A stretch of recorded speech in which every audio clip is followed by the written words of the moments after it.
clouds parted over the Isles of Boreas. It was time to choose. The rebellion was in trouble. Ravens were scouting for the secret rebel base. They needed a game changer. Pieces of the Sky Ripper had surfaced. Renato knew that using it could go catastrophically wrong. But he was sure he could figure out how to use it safely. Also, a temple had risen out of empty desert. The Iblis stone was hidden there. It was a dangerous artifact. It could corrupt its user into a bloodthirsty monster. Maybe he could find a way to use it, to take its power without surrendering to its wickedness. And also, his old friend Lapino needed rescuing. Of course, Renato had a pretty strong suspicion that Lapino had betrayed the rebellion. But could Renato really leave an old friend to the Ravens?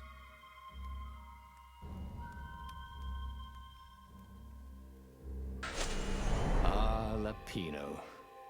Apparently, the Mad Rabbit had sold a Pegasus that he did not exactly own. Lapino always wiggled out of trouble, given time. But he was out of time. Lapino's frantic message said that the Ravens were going to kill him for being a rebel spy. And that he had a clever plan.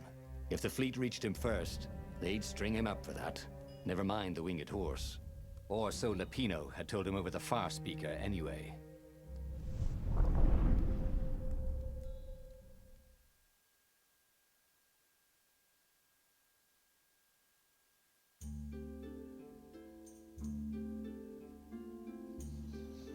Lapino had apparently managed to confuse the judge by arguing that he hadn't actually stolen a winged horse. He'd only sold it.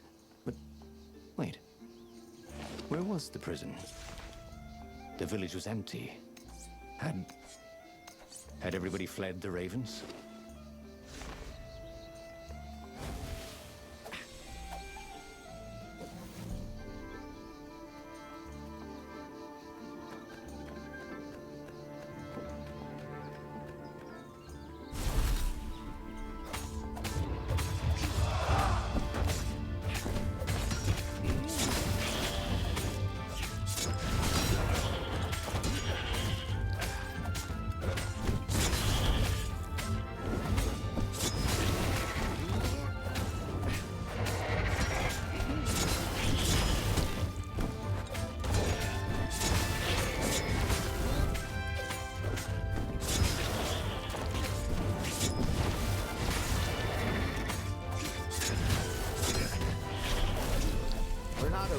The Ravens had taken the town.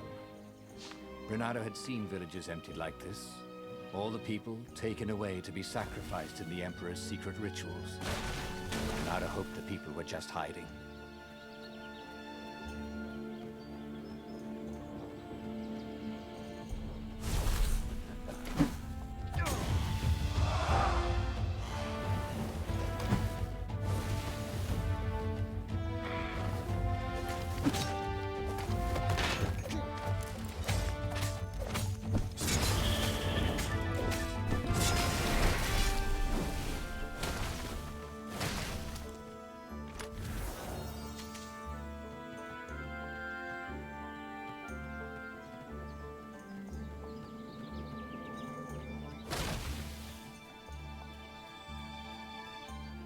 Renato thought of the Iblis stone and shivered. He had no business messing with ancient, cruel artifacts. What he needed was his friends around him. Clear eyes, full hearts, can't lose.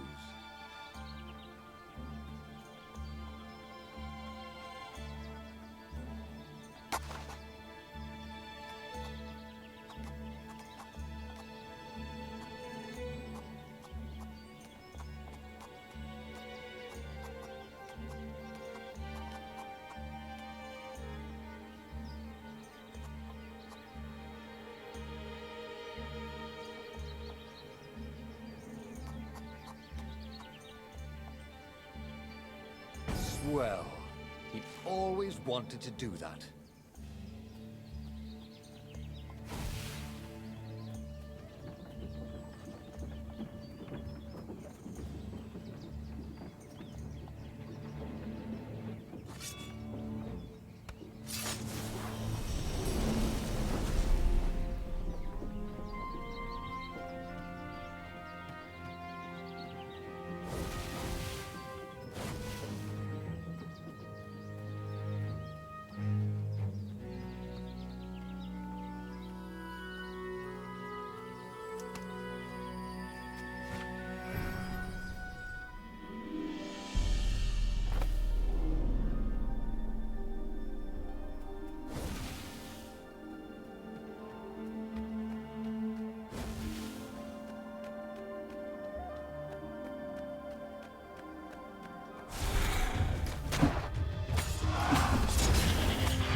landing everywhere. The advance guard. He'd better get moving. If they got to Lupino first, they'd eat him for breakfast. Or a snack. Ravens weren't picky. If they got hungry, they sometimes forgot to interrogate their prisoners. Even top spies like Lupino. Well, unless he really was a traitor, obviously. Then they'd probably pin a medal on his chest. Dirty and bloody, Renato finally reached Lupino. The rabbit was practicing his shuffle. Renato recognized the cards. It was Lupino's favorite deck. Oh, I thought you were in danger. I am! The Ravens are coming. Oh, the prison thing. Right, yeah, see, this guard owed me 53 ducats, so we made a deal. They're very reasonable people, actually, for weasels. Now, I got a brilliant plan to kidnap Zenobia. We capture Zenobia, we find out what she knows, and that's the whole war right there. Easy peasy, lemon squeezy. Capture the Emperor's greatest general, who also happened to be a deadly sorcerer and, oh, his only daughter? That would be worth it. On the other hand, he could still get to the core of the Sky Ripper, even if he couldn't get the whole thing. It must have great power. Zenobia wasn't just the Emperor's daughter, of course. She'd been Renato's best friend in Sword Fu school. And you're still mad for her, the rabbit reminded him. They'd been close. She'd told him things no one else knew. But she'd never told him who she really was. She knows all the Emperor's plans, chuckled the master spy. She won't give them up easily. She'll tell the interrogators, all right, said Lupino. Taking her would change the game, all right.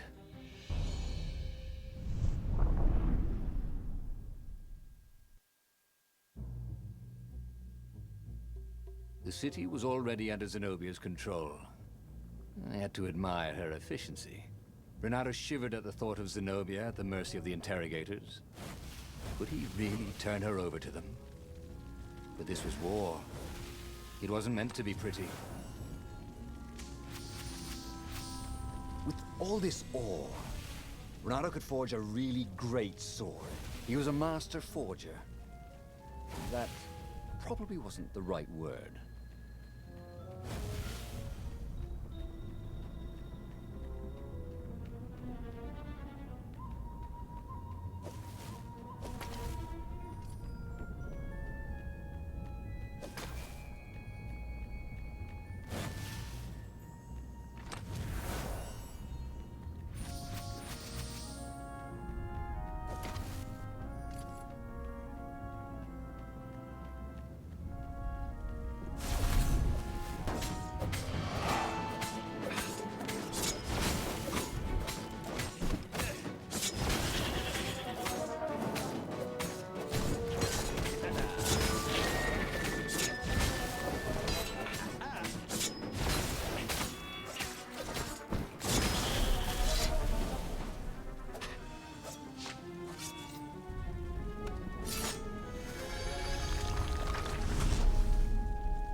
Well, no sense collecting more materials. It was time to make something pointy.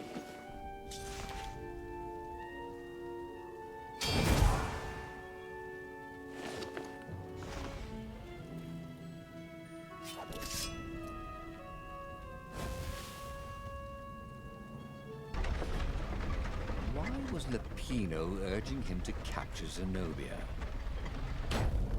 Obviously it was a trap. But you never knew how Lupino thought. Sometimes his plans were so convoluted they did the exact opposite to what Lupino wanted. Yeah, there must be some way to play on that, Renato thought.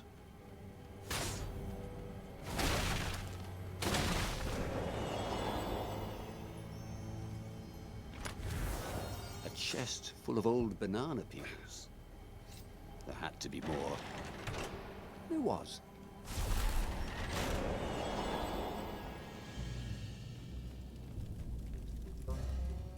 So, what's this plan of yours? Use me as bait, said Lapino. And he outlined a slightly complicated plan that involved geese, a net, setting the Farfarer a little bit on fire, Lapino dressing as an old blind toad, and Renardo hiding inside a monstrous watermelon. What could possibly go wrong? Thought Renardo.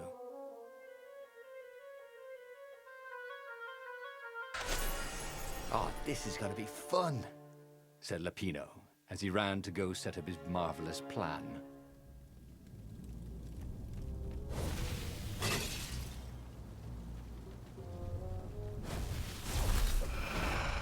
Fresh meat.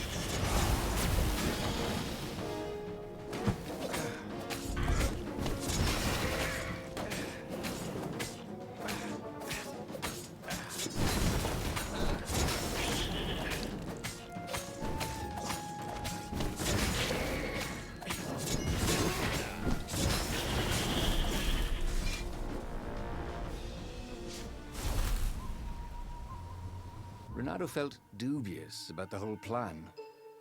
With every step, he was waiting for it all to go horribly wrong. But against all odds, Lapino's idiotic plan worked. Zenobia's ravens ran off after the geese, the net dropped, and Renardo jumped out of the watermelon and put his sword to Zenobia's throat. Renardo, she said. Are those new scars? They look good on you. You never returned my velvet jacket. It was my favorite. You look stupid in velvet. Oh, what does an imperial princess know about style? Oh, get a room, you two, said Lapino. But the fleet was coming on fast, so they put Zenobia on the Farfarer and took her east over the Nexus. She'd vanished from Swordfu School, from his life, without even saying goodbye, without ever telling him she was the Emperor's adopted daughter. Ah, Lapino was right, Renardo thought reluctantly. She knows things. She recognized his look. You're taking me to the interrogators, aren't you? She said, wide-eyed. And then she jumped, with horror. Renardo saw Zenobia plummeting. Then he saw the Nexus below them. Cats always land on their feet. Ah, she'll head for the Imperial outpost, yelled Lapino. You have to catch her.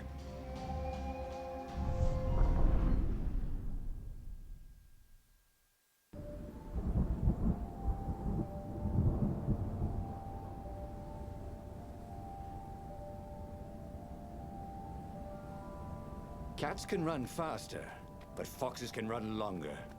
If he ran, he could head her off before she reached her minions at the outpost. Well, he did love a good chase.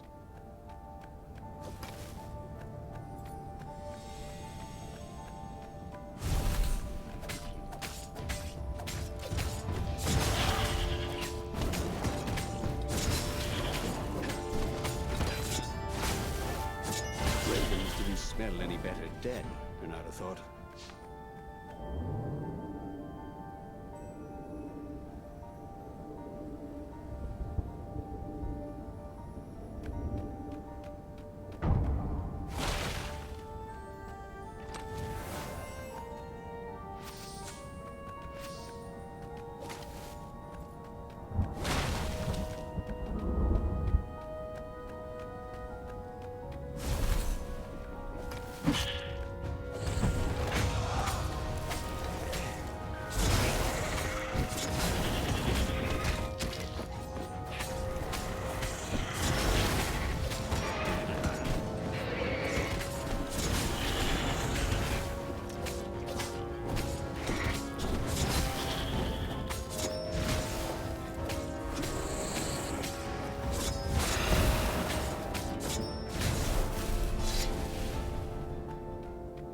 He was closing on her.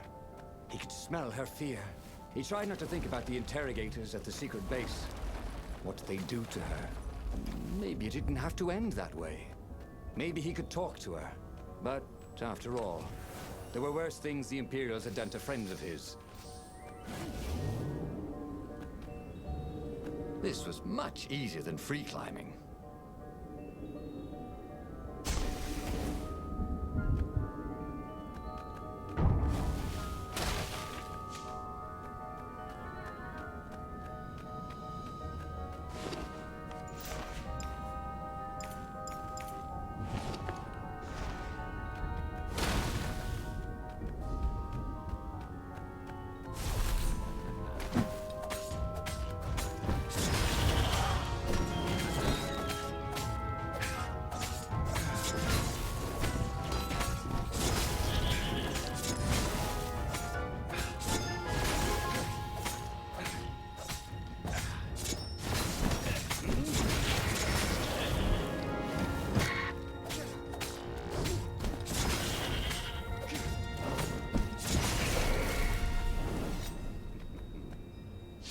Bernardo reached the outpost. The Imperials there were no match for him. Soon after, Zenobia limped up the path. When she realized he was already in front of her, she didn't even try to run. "Oh, you left without saying goodbye." Again, he said, "Please, I'm enjoying this a little too much," she said, shaken. "Oh, spare us the chit-chat, would you?" said Lapino as he shackled her hands so she couldn't throw spells. "She knows all his plans." All the way back to the Farfarer, Lapino nagged Renato about how the interrogators would pry all the intel out of Zenobia. How that would turn the tides in the imminent battle. All they had to do was take her to the rebel secret base. Renato didn't like to think about what the interrogators would do to her. Couldn't he just talk to her? As they reached the ruins, Renato could see ravens everywhere, searching for the rebel base. They'd have to hide the Farfarer or go on foot. "What if we get separated?" asked Lapino, for once thinking ahead. "I'll show you a map to the base," Renato told Lapino. "Renato, don't do this," said Zenobia. "We were friends once. We..." "Shut it, witch, or I'll shackle your mouth too," said Lapino. See? Renato thought. There was no way Lapino was working for the Empire. He really hated Zenobia. And then, a few moments later, they touched down.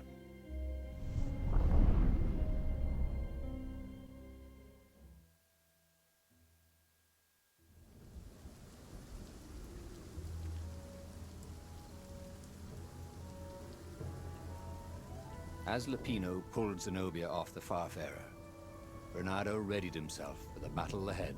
"I'm sorry I nicked your jacket," she said. "It's just... It's stupid, but it smelled like you." "What?" he said, confused. "Then... why didn't you ride? Why didn't you first speak?" "Oh, save the romantic nostalgia. Let's go!" shrieked Lapino. So Renato launched himself down the path to the secret base.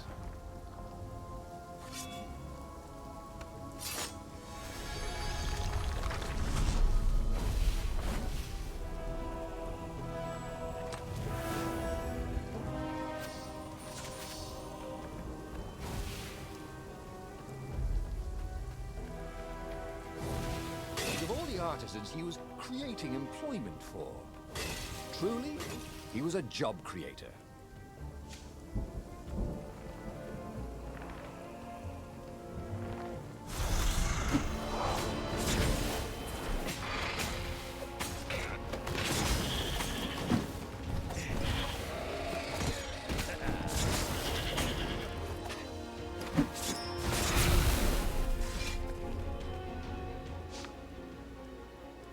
No skateboarding, the sign said.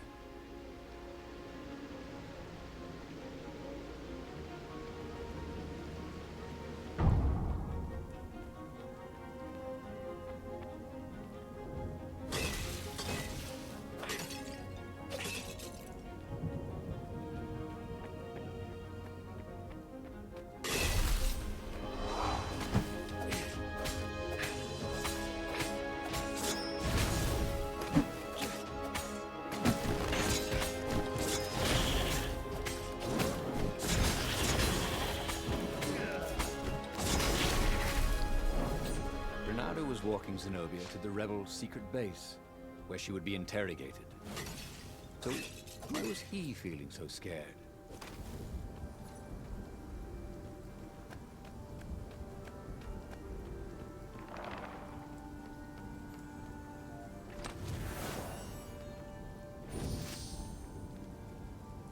They caught their breath. "It's beautiful," she said, looking at the ruins. "This used to be the library of Ubar," he said, "before your father's ravens smashed it." "Do we have to talk politics?" she asked. "That's not how I want to remember you," she said with an odd, wistful look on her face. She was as beautiful as she'd ever been, and as brave. Lapino huffed. They got back on the trail.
are you looking at?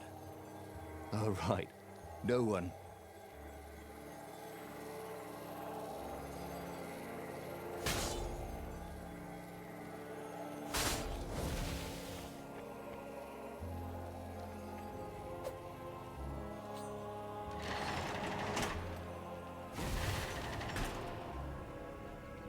The long stairs.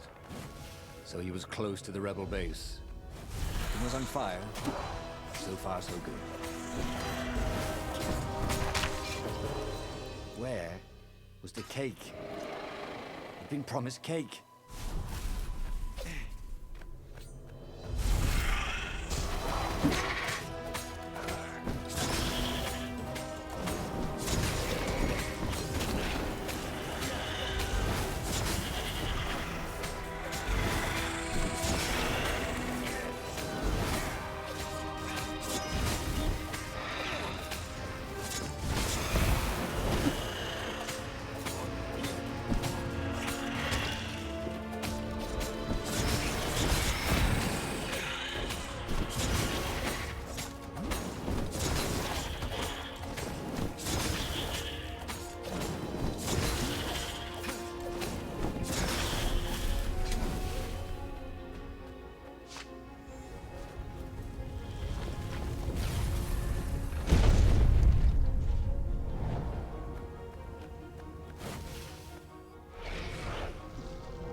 As they made their way to the secret rebel base, Renato felt strange. Zenobia was his prisoner, yet somehow she felt more like an old friend. He wanted to tell her all his secrets, but suddenly the ruins lit up with thousands of fireworks. There was a thunderous roar and dust rose. The caves were collapsing. The caves! "You've been playing me?" Renato said, and he stared at Zenobia. I'm sorry, she said, and she seemed almost embarrassed. Then, everything went dark. When Renato came to, he had a terrible headache. Also, Zenobia's sword was at his throat. And her shackles were gone. So was Lupino. "The terrible thing is," he said, "I really have missed you. Now that we've destroyed the rebellion, would you consider becoming an advisor to the Emperor's daughter?" I'm no one's servant. Everybody serves. Even if it's only destiny. I like to choose my own destinies, he said. "The whole point of a destiny is you can't choose." "Oh, never mind," she said. "Look, if I see you again, I'll have to kill you." He watched her ship soar away. He would see her again, he decided. Even if he had to fight his way across the entire fleet.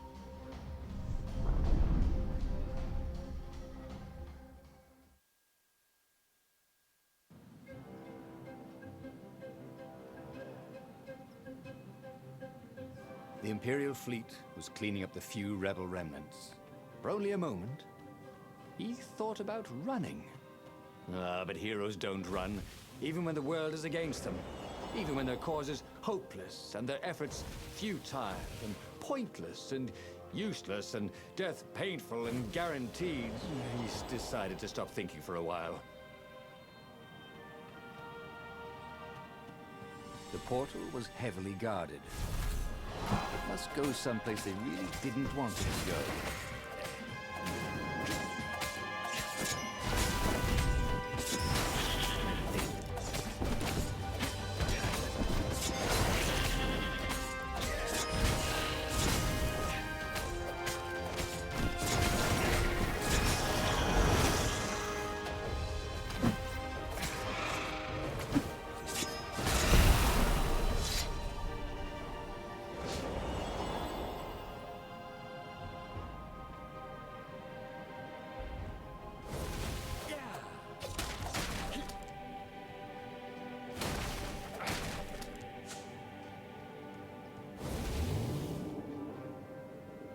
The platform used a hybrid propulsion system fueled by anti-gravity and wishful thinking.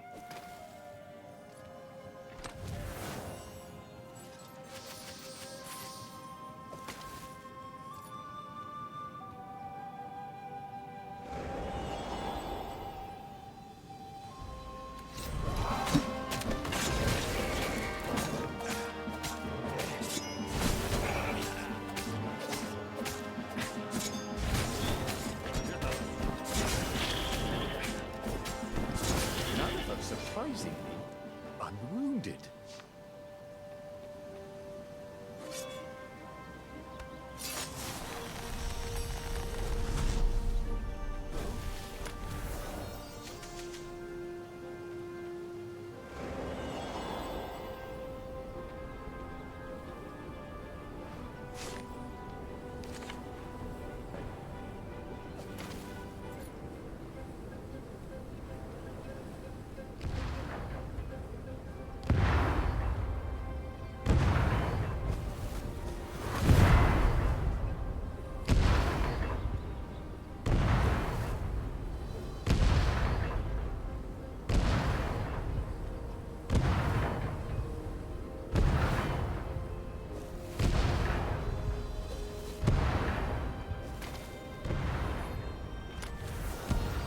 Sell this stuff, thought Renato. I could retire.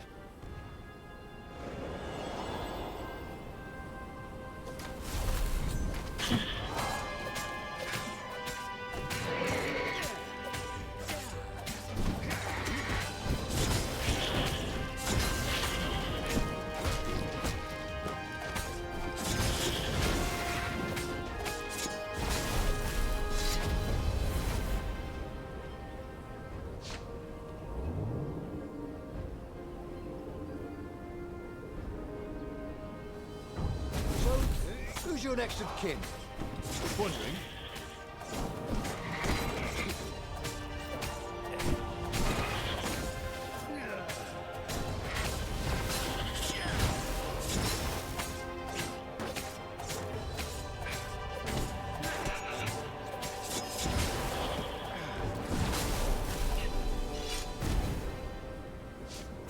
Renato's arm was sore, his armor wet with raven blood. He was tired of death. But death was not yet tired of him. The rebels were losing. Badly. In some other universe, Renato thought, he and Zenobia had left Sword Fu School together, taken other names and sailed off into the mists. But not this Zenobia, and not him. For him, there was nothing to do but forge ahead. Kill the Emperor and end this.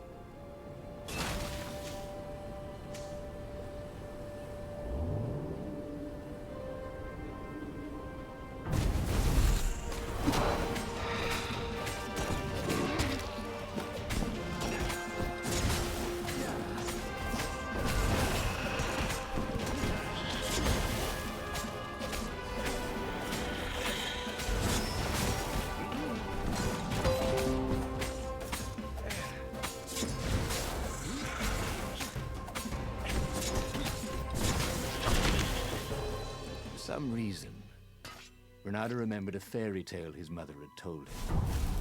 About a land where only the apes talked. Animals went around without clothes.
Soon he'd confront the Emperor. Again. This time, he'd make an end of him. He'd screwed up last time, but he had a good feeling about this time.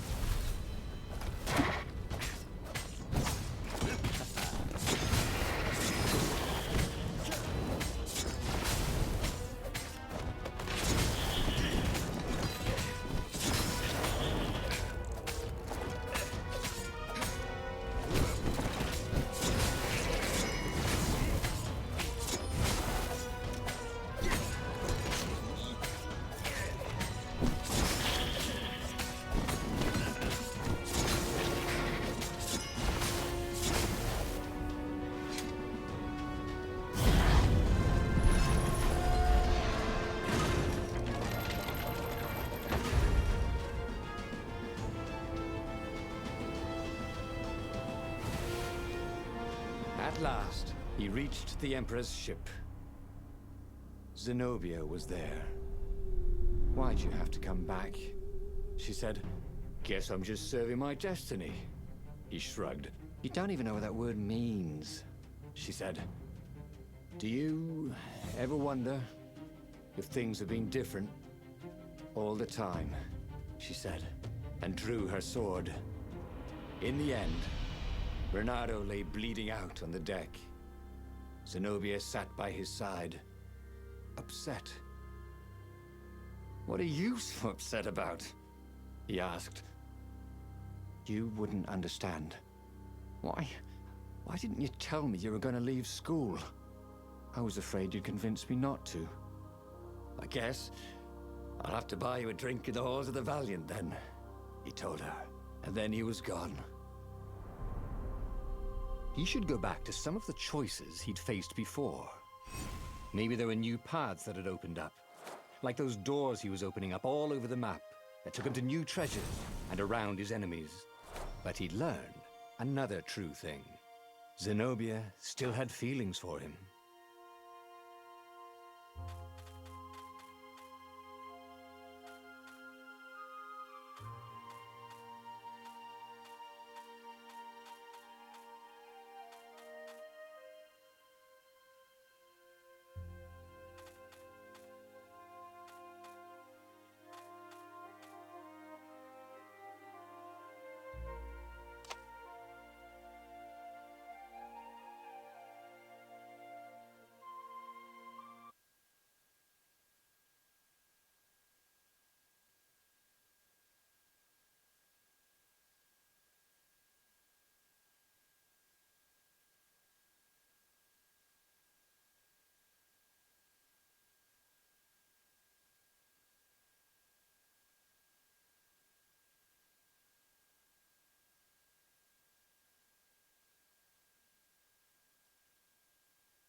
The book's pages fluttered to the beginning once again, faster than before, and he fell.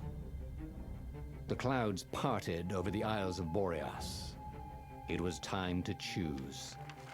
The rebellion was in trouble. Ravens were scouting for the secret rebel base. They needed a game changer. Pieces of the Sky Ripper had surfaced. Renato knew that using it could go catastrophically wrong, but he was sure he could figure out how to use it safely. Also, a temple had risen out of empty desert. The Iblis stone was hidden there. It was a dangerous artifact. It could corrupt its user into a bloodthirsty monster. Maybe he could find a way to use it, to take its power without surrendering to its wickedness. And also, his old friend Lapino needed rescuing. Of course, Renato had a pretty strong suspicion that Lapino had betrayed the rebellion, and he had a gut feeling that he needed to use that to his advantage.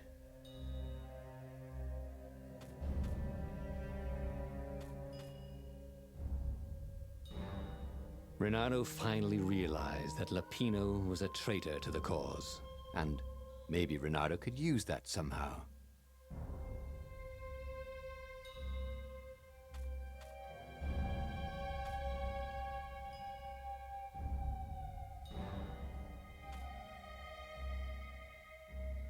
Renato couldn't quite put his paw on when he'd realized Lapino was working for the Empire.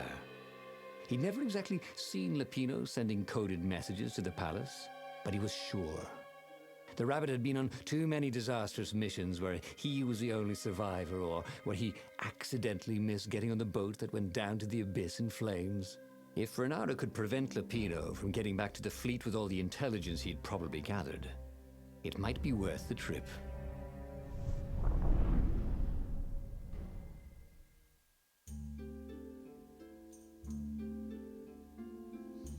How had they come to this? They'd been on so many adventures together. Lapino had talked Renato out of prison at least 4 times, and Renato had rescued Lapino from at least 2 lynch mobs. If he ever had a castle, he was going to hide his stuff better.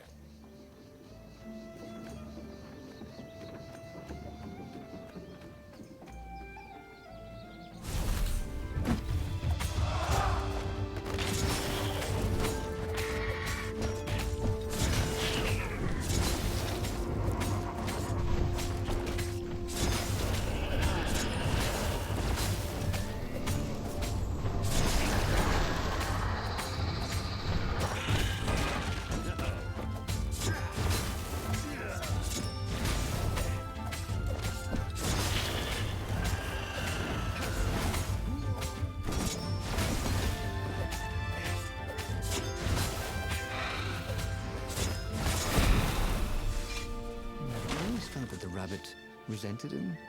Lapino was hilarious because he was so down on himself and everyone else. But behind the laughs, he wasn't a happy camper.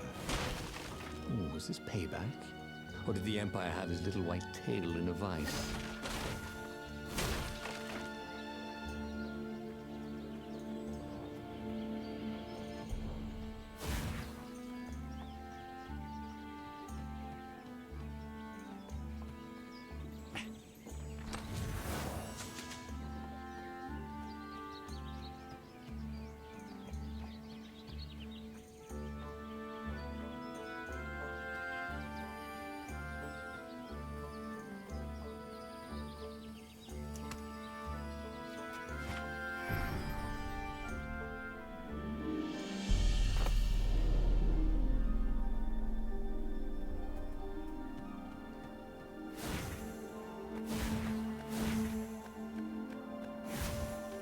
This is why heroes are called dashing, Renato thought.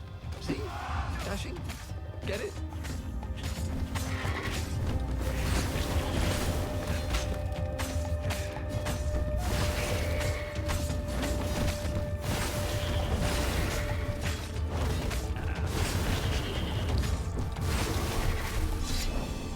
Ravens were landing everywhere from dropships.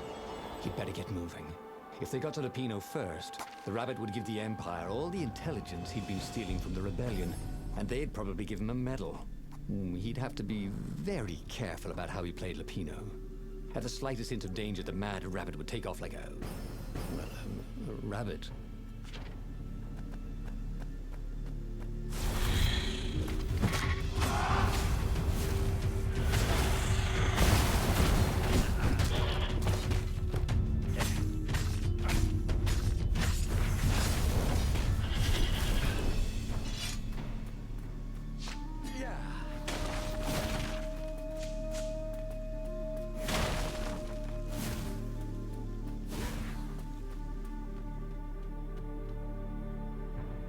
Bloody and exhausted, Renato finally reached Lapino. The rabbit was practicing shuffling his favorite deck. Now that he knew what the rabbit was, there were a few things about him that Renato didn't find so amusing anymore. You sent me an urgent message saying that you're in danger. Oh, I am. The ravens are coming. Now, I got a clever plan to kidnap Zenobia. Renato wanted to clap shackles on the rabbit and shout, "You're a traitor, and I'm not falling for it." But if there was one thing Renato was sure of, it was that the core of the Sky River was dangerous mostly to its user. If he could put it in the Emperor's hands, old Isengrim III might blow himself and his fleet up with it. Yes, that was it.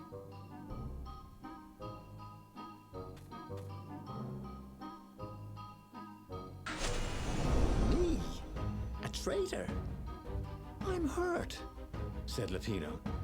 Why ever would you say that? We found your code book, said Renato. They hadn't, but he hoped Lapino would blow his cover.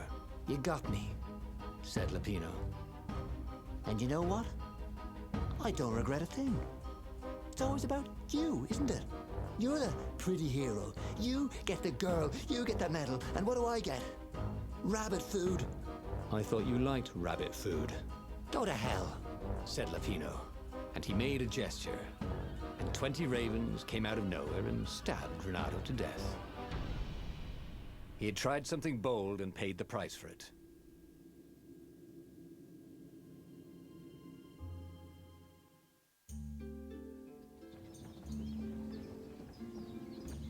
How had they come to this?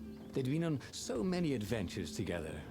Lapino had talked Renato out of prison at least 4 times, and Renato had rescued Lapino from at least 2 lynch mobs.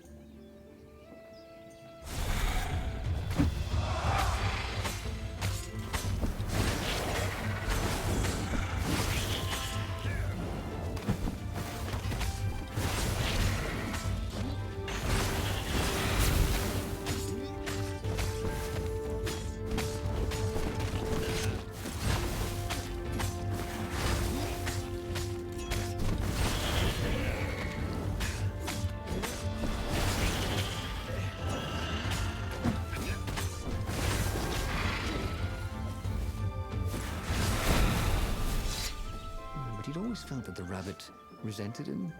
Lapino was hilarious because he was so down on himself and everyone else. But behind the laughs, he wasn't a happy camper. Oh, was this payback? Or did the Empire have his little white tail in a vice?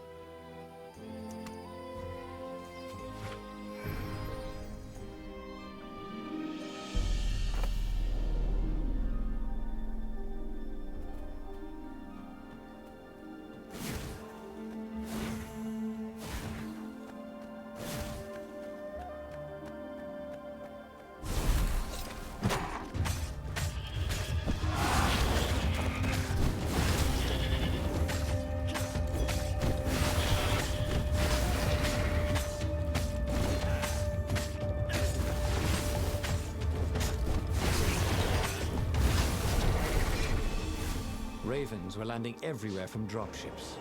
He'd better get moving. If they got to Lapino first, the rabbit would give the Empire all the intelligence he'd been stealing from the rebellion, and they'd probably give him a medal. He'd have to be very careful about how he played Lapino. At the slightest hint of danger, the mad rabbit would take off like a rabbit.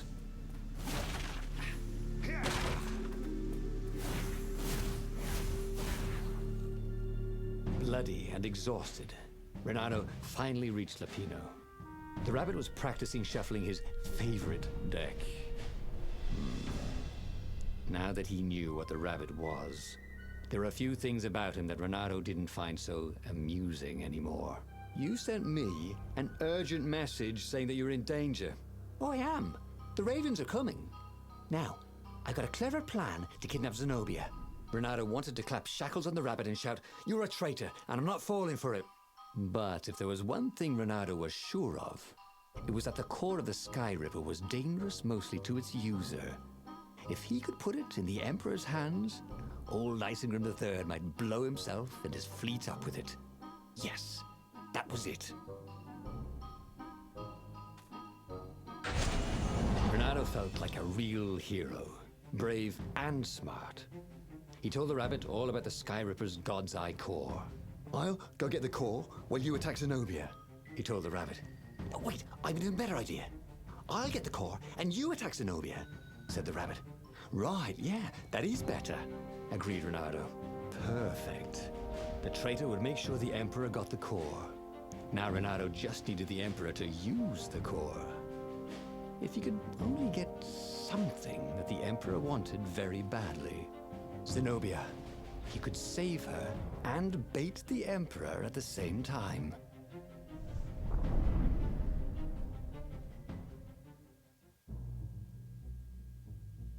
Right. Now, all Renato had to do was fight his way through Zenobia's invading troops, sneak onto her ship and into her bedroom, and kidnap her without any of her dozens of guards alerting her.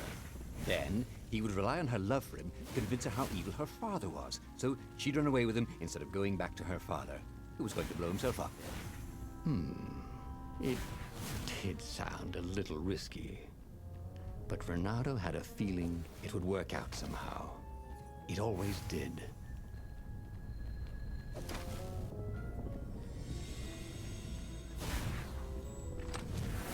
Once, Renato had opened a chest, and a Jack-in-the-Box jumped out. Jack-in-the-Boxes, they gave them the Wiggins.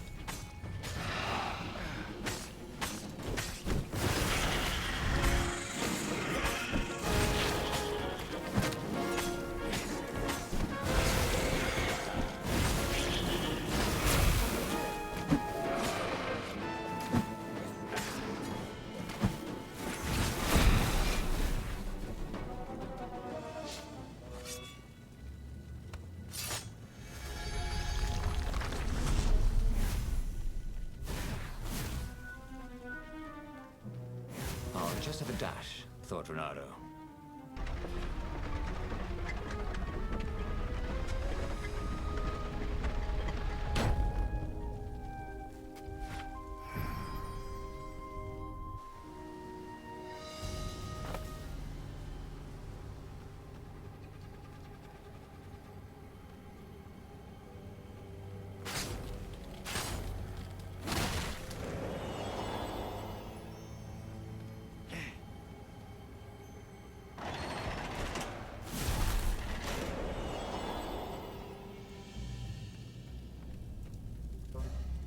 Renato was halfway to Zenobia's encampment when Lupino showed up.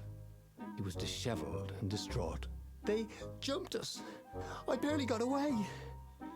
Oh, they got the core. Oh, it was all going according to plan, thought Renato. Now he just needed Zenobia on his side. Yes, that was even better. The Iblis Stone. Zenobia could get it. And then the Emperor would have to pursue them. Wait. No. The gem would corrupt anyone, even her. That's it, he thought. Even Lupino. Even though Lupino was already a traitor. It would turn him against his secret master, the Emperor. He would try to make himself Emperor. And the Emperor would have to defend himself with the core. Boom. He was a super genius.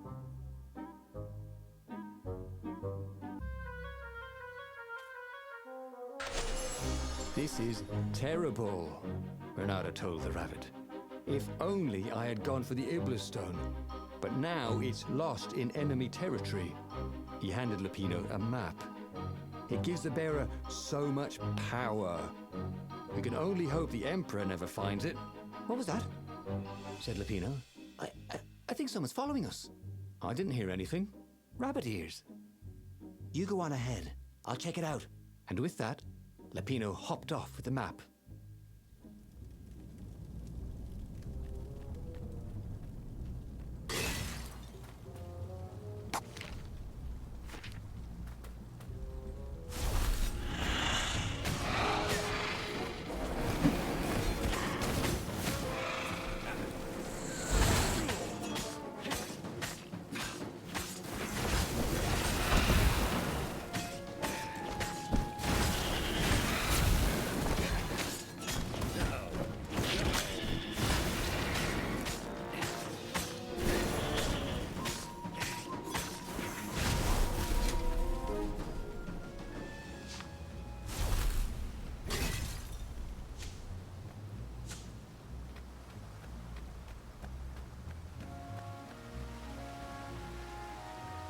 Renato slinked through Zenobia's ship, making no sound at all.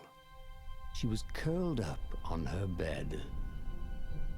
He'd forgotten how beautiful she was, how sleek, how soft. He tapped her on the shoulder with his sword. She was made of smoke, and he noticed he had a very solid blade to his throat. "Did you really think you could capture me?" purred a familiar voice. "I just wanted to chat," said Renato. "Did you ever wonder why the Emperor adopted you? He needs a sacrifice, someone who truly loves him, to make a bargain with the lost gods." "That's a vicious lie. He wants to bring them back." Oh, that's crazy. Why would anyone... They could make him immortal, an eater of souls. And with that, her eyes widened. She understood. Renato told her how he had rescued a priest whose order had been massacred, how he had slept in a burnt village. At midnight, the Emperor's victims had come to him in his dreams to tell him of the hideous eldritch rituals they'd been sacrificed in. He could still see those kittens and puppies, their wide, sad eyes, their moist noses. "You can't prove that." "I've got a witness at the observatory."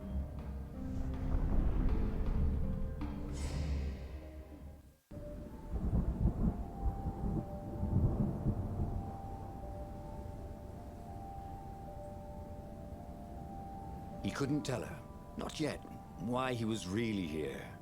He didn't want her to be anywhere near the fleet when her father blew himself and the Pino up. So he told her about how the Emperor's obscene rituals had raised ancient artifacts out of the land. How he'd followed the appalling trail of the hideous horrors His Majesty had perpetrated for the sake of his own immortality. "Any of this ring a bell?" he said. "He told me it was all lies." "You've always known when I was lying.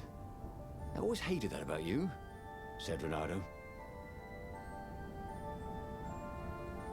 The rebellion had started after atrocities that the Empire hushed up. Renato had rescued a priest whose order had been massacred for one book. He had slept in a burnt village. Dead kittens and puppies had come to tell him what the Emperor had done to them.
Don't you think I'd know if my father started practicing black magic? Why? Would you join in? No! I'd destroy his books and I'd... Oh, God. Okay, you're not completely wrong. They've resurrected one of his victims. Well, look, it's not exactly alive, but it can talk. A true witness, she said.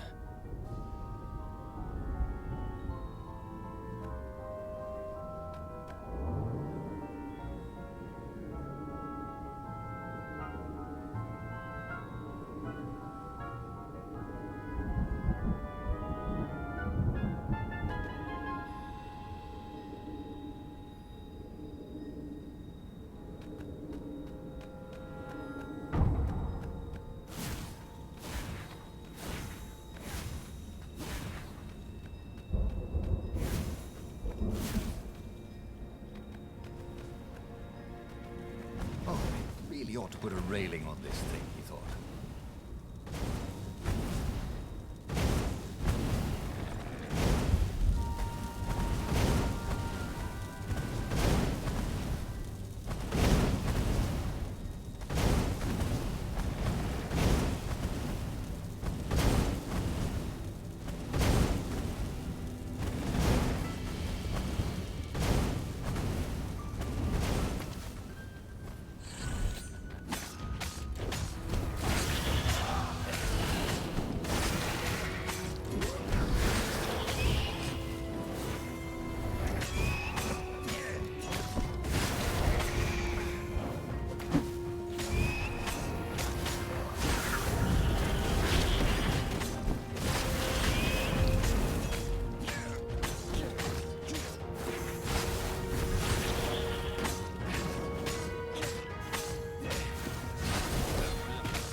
The observatory was a burning hulk.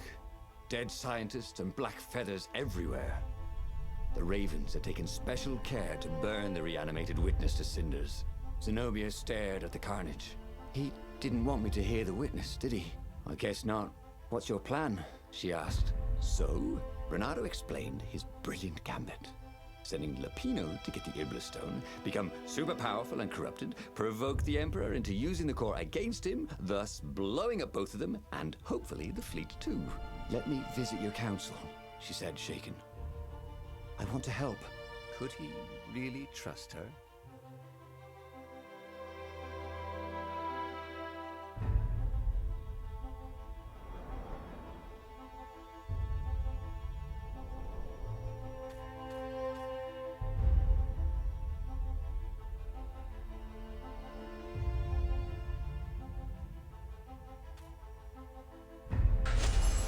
He'd done it.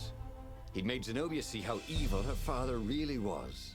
He wished she didn't feel this urge to join in the rebellion. After all, he'd taken care of the Emperor, right? Yeah, but she'd always been conscientious like that. She told him she had to go somewhere first. So Renato gave her the location of the secret base, and they agreed to meet in the ruins. He had a very good feeling about this.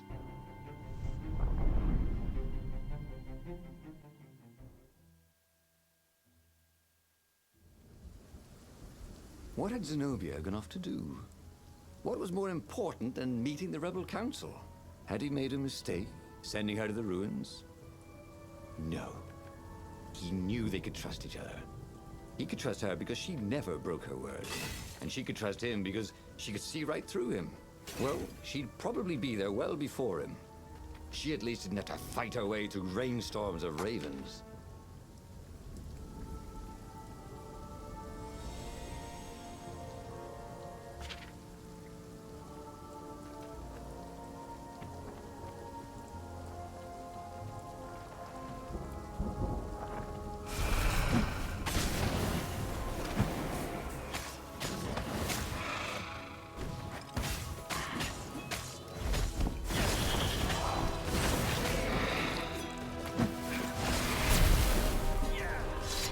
He missed her. Not Zenobia. Hypatia, the kid's mother. Renato had never thought he'd date a librarian. He'd always figured himself for the barmaid type. But then, he'd never figured the library of Ubar would have comic books, or that Hypatia would know anything about them. He missed her.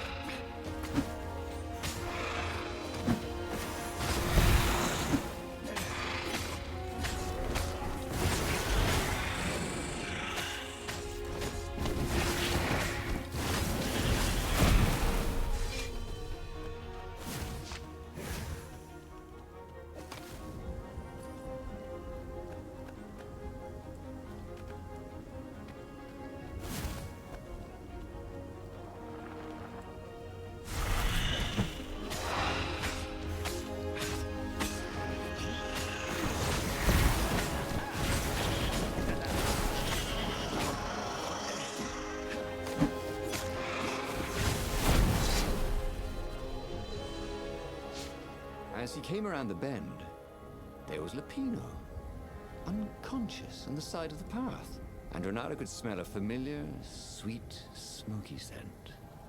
Who? Zenobia. It had to be.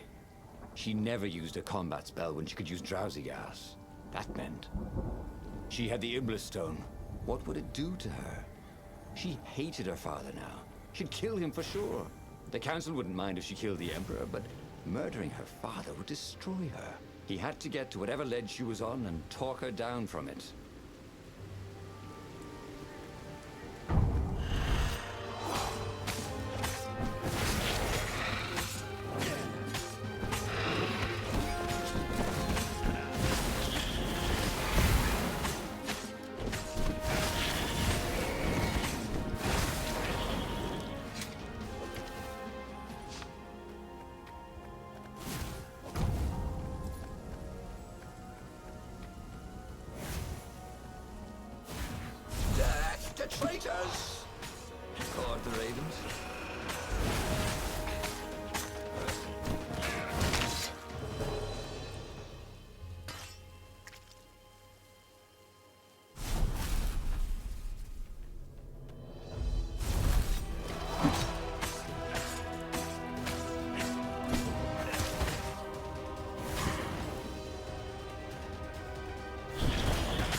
These things really slice like ham.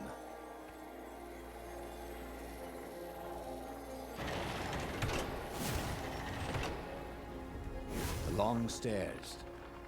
So he was close to the rebel base. Nothing was on fire. So far, so good.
Everyone in the council chamber was dead.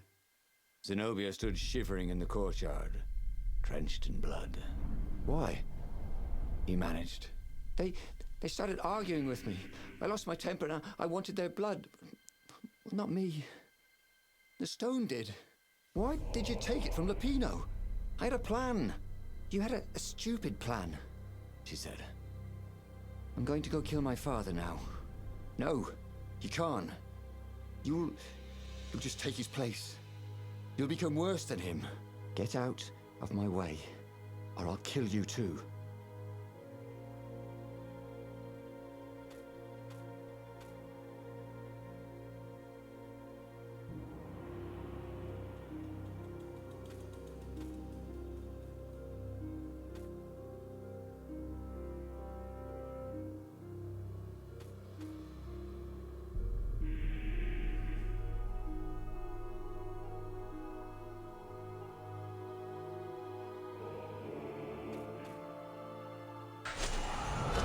Watched her board her ship and sail off.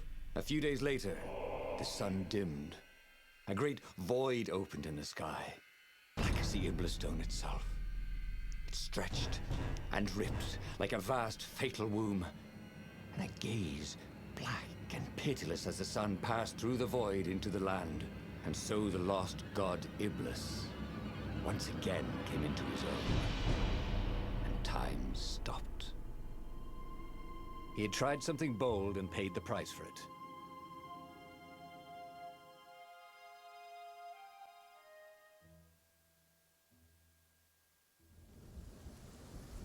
What had Zenobia gone off to do? What was more important than meeting the rebel council? Had he made a mistake, sending her to the ruins? No. He knew they could trust each other. He could trust her because she never broke her word. And she could trust him because she could see right through him. Well, she'd probably be there well before him. She at least didn't have to fight her way through rainstorms of ravens.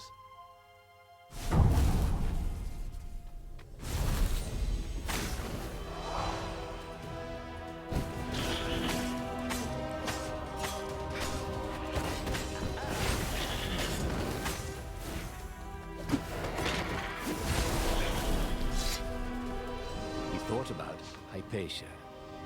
Oh, she'd been an amazing rabbit. She could talk to him about comics, and talk to her son about history and battles, and talk to scholars about the ancient tomes hidden deep in the vaults of the Library of Ubar.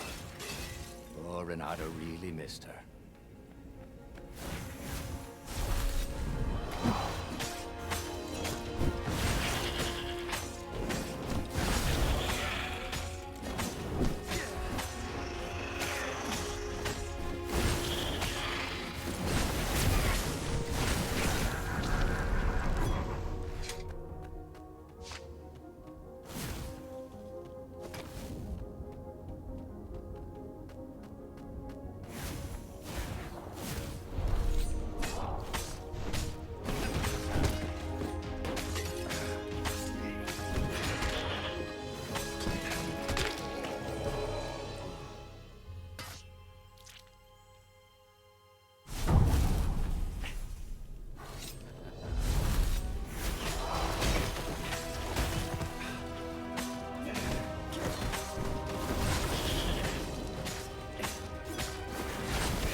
came around the bend, there was Lupino, unconscious on the side of the path. And Renato could smell a familiar, sweet, smoky scent. Who? Zenobia. It had to be. She never used a combat spell when she could use drowsy gas. That meant she had the Iblis Stone. What would it do to her? She hated her father now. She'd kill him for sure. The council wouldn't mind if she killed the Emperor, but murdering her father would destroy her. He had to get to whatever ledge she was on and talk her down from it.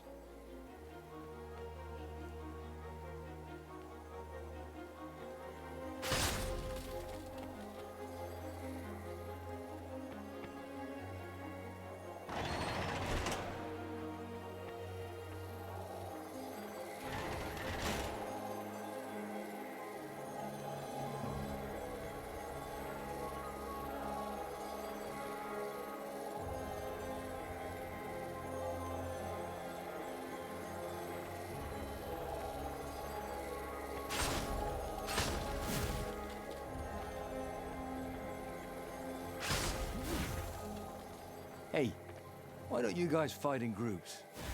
Oh, I know. Because there's no I in team.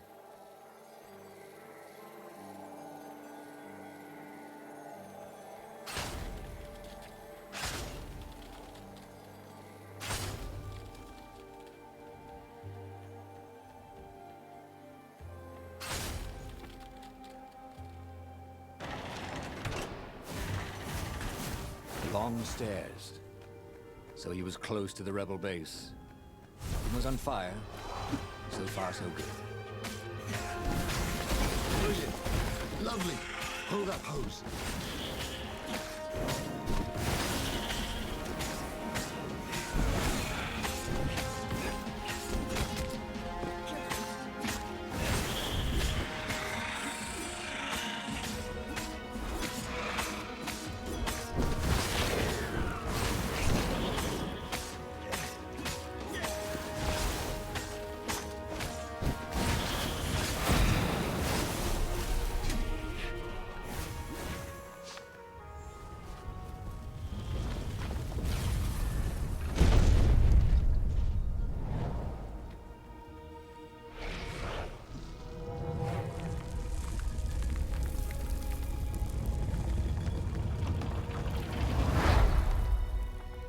Everyone in the council chamber was dead. Zenobia stood shivering in the courtyard, drenched in blood. Why? He managed. They started arguing with me. I lost my temper and I wanted their blood. Well, not me. The stone did. Why did you take it from Lupino? I had a plan. You had a stupid plan, she said. I'm going to go kill my father now.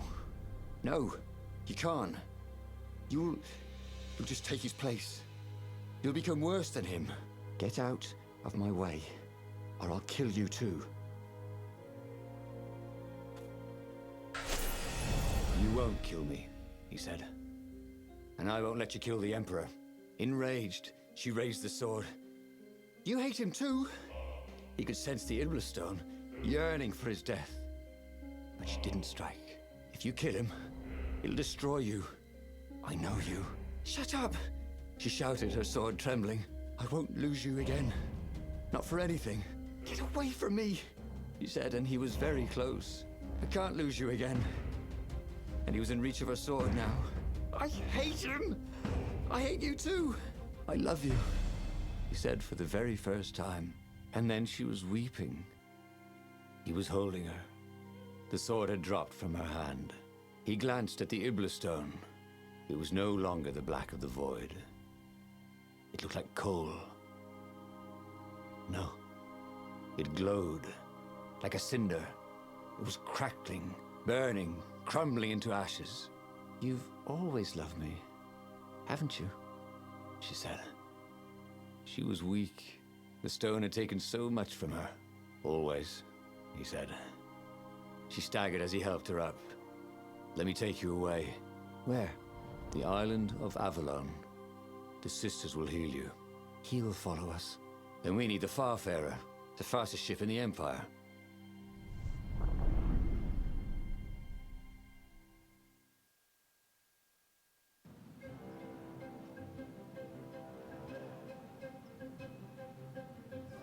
The Empire had seized his ship. They'd have to take it back.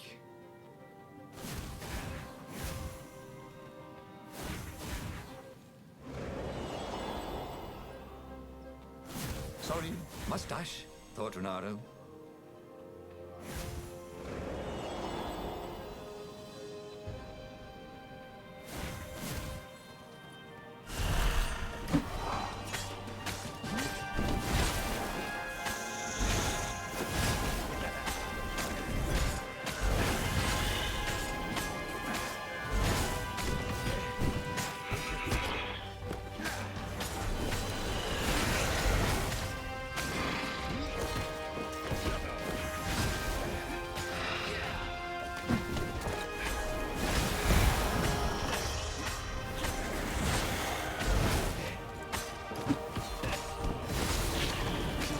Must be that sufficiently advanced technology we always talked about. Zenobia was in no shape to fight, but he never fought so well. He wasn't fighting for money or loot or a cause.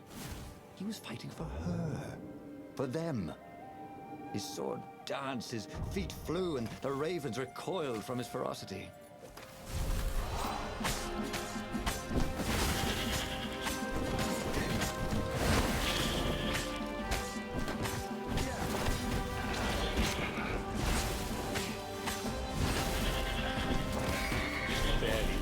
Claude.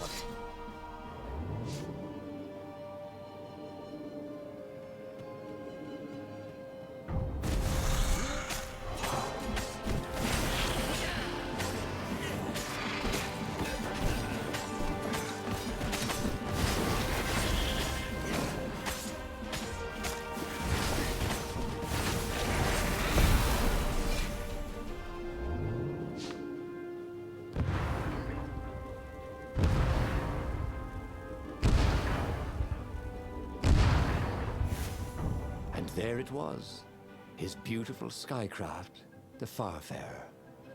They would fare very far indeed, beyond the Empire, beyond the reach of the Empire, to the mystical island of Avalon. He didn't know exactly where it was, but he knew he could find it. And they would find peace there. Second star on the right, and straight on till morning, laughed Zenobia. And they laughed together for the first time in a long time.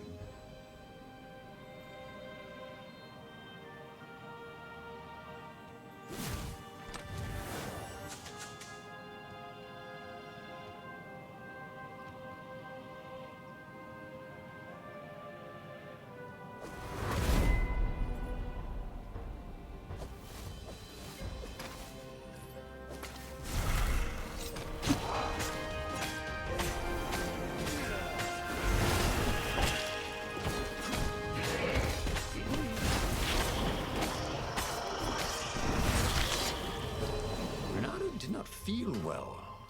In fact, he felt dead.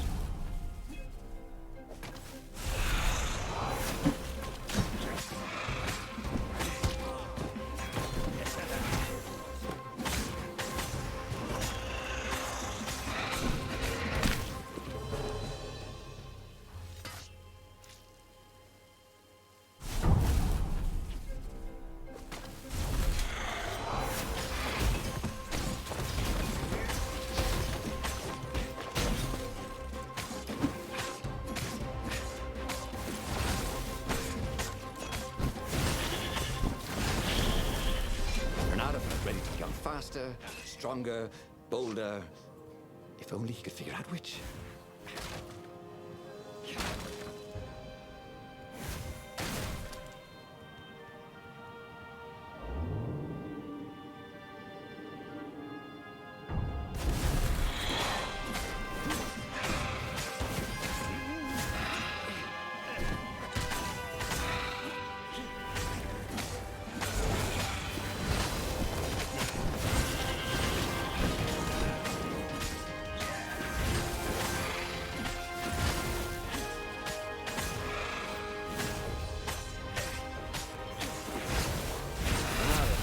Both crashes that were more fun.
there was an inscription. No spitting.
But they did not go unnoticed.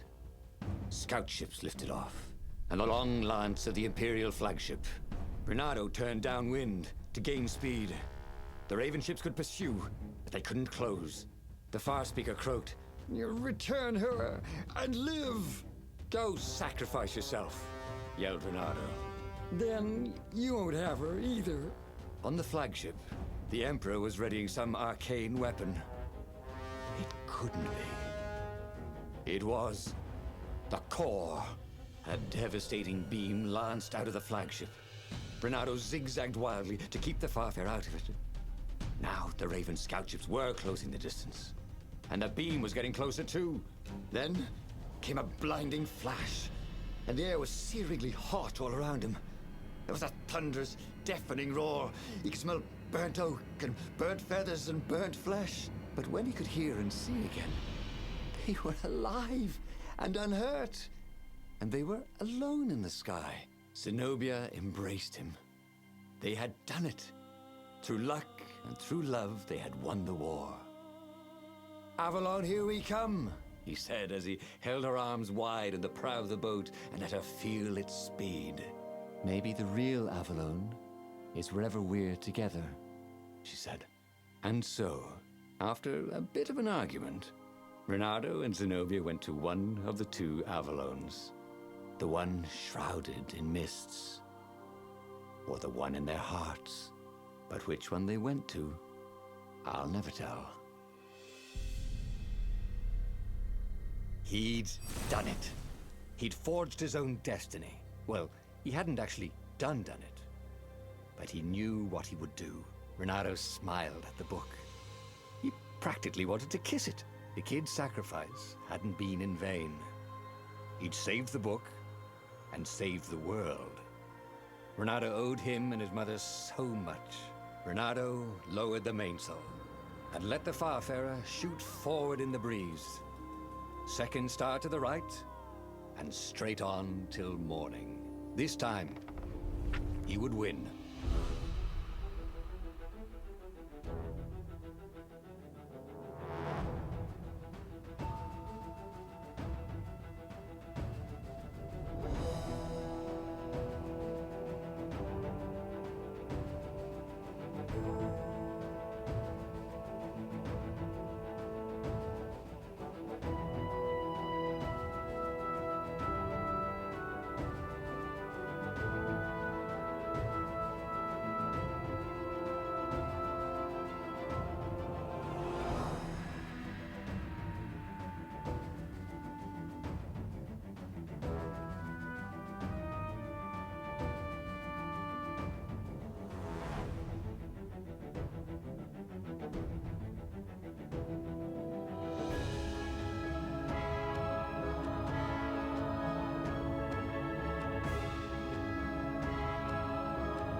The clouds parted over the Isles of Boreas.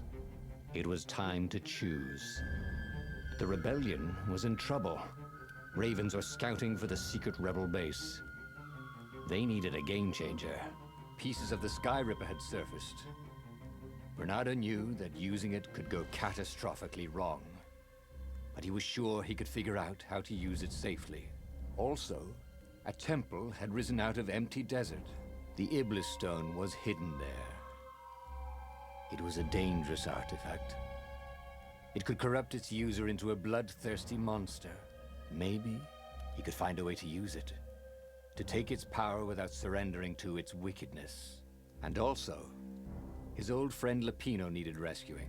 Of course, Renato had a pretty strong suspicion that Lapino had betrayed the rebellion, and he had a gut feeling that he needed to use that to his advantage.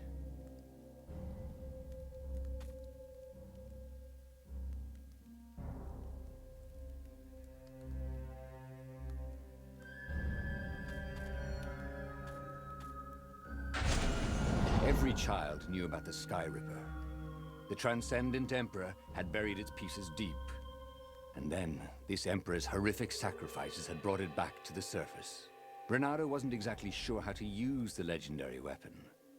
But surely, there must be some way to do it without provoking another catastrophe. Had he, somehow, summoned the long-lost components of the legendary weapon out of the deep places of the Earth? It was more than Renato could fathom. But if he could find a legendary weapon, he would use it.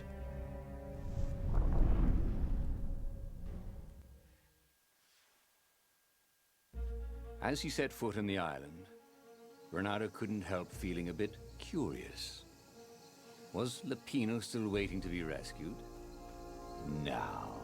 He was probably drinking champagne with the ravens. Did ravens drink champagne? Did rabbits? Renato felt oddly thirsty, come to think of it. Why had he chosen the Sky Ripper? Renato never made plans that required constant vigilance. He was a hero. He didn't think too much. He just went with his gut and hoped it all worked out. The Sky Ripper was a long shot. He'd have to devote himself to it. No side journeys, no rescuing old friends.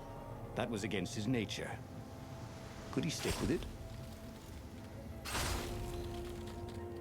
Ha! Bet you never saw that coming.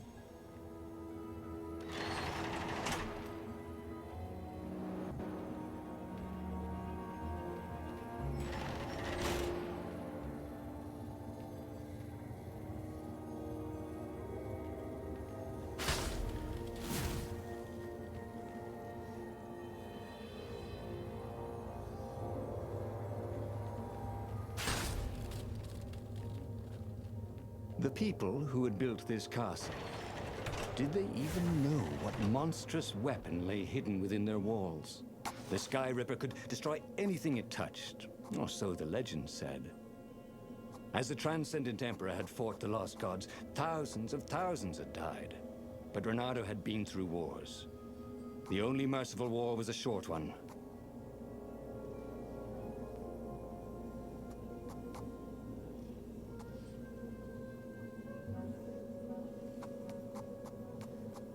Every day he was getting better and better.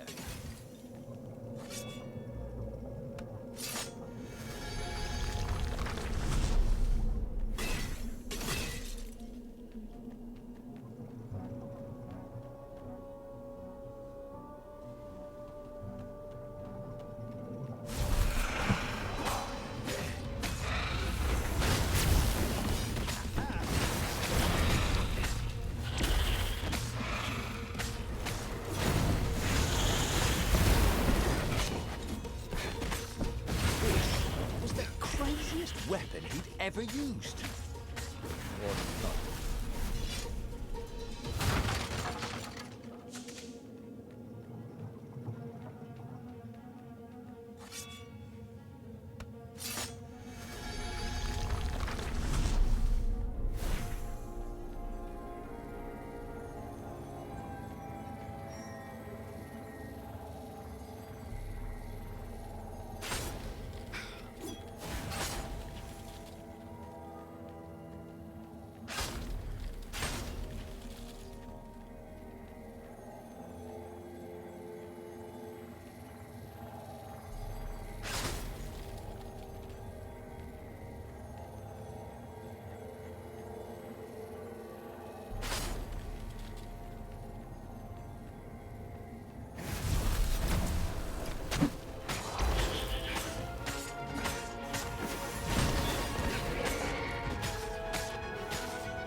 puzzle. Renato loved puzzles, except when he couldn't figure them out. On the other hand, if there was a puzzle, it was probably meant to keep people away from something good.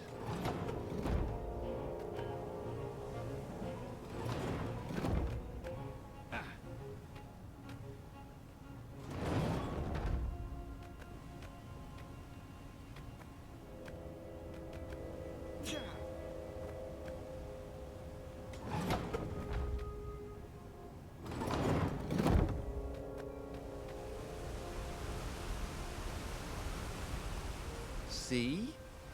That wasn't so hard.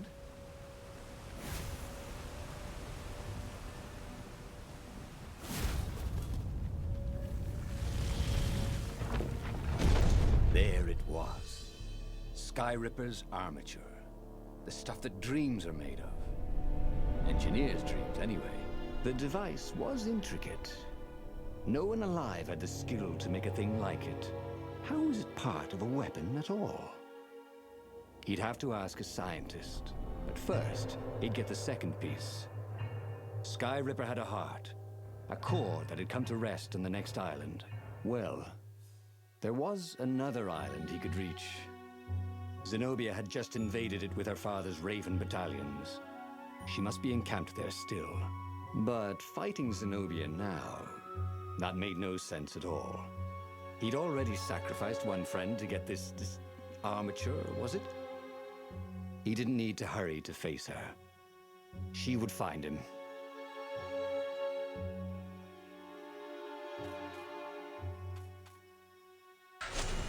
Renato asked himself why he changed course to confront Zenobia. He'd no idea. Sometimes he would just do things, and he could never figure out why he'd done them. Usually, they worked out. After all, he was a hero.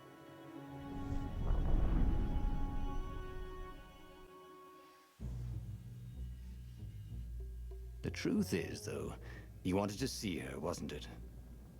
It had been a dozen years since Swordfu School.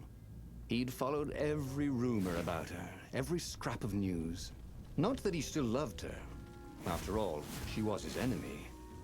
No, it was solely because know your enemy. All right, maybe he should stop pretending. He knew exactly how she felt about him. But their love affair always ended with a tragic death. Unless, maybe he could find a way to dodge tragedy. Surely he could, couldn't he?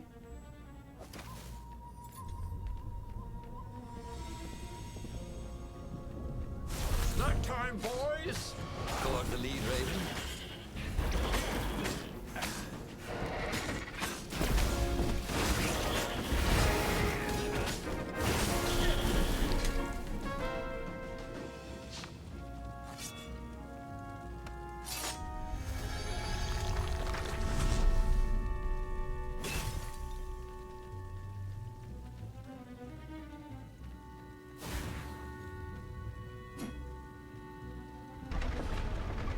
Couldn't do worse with Zenobia than he'd done with the core, could he?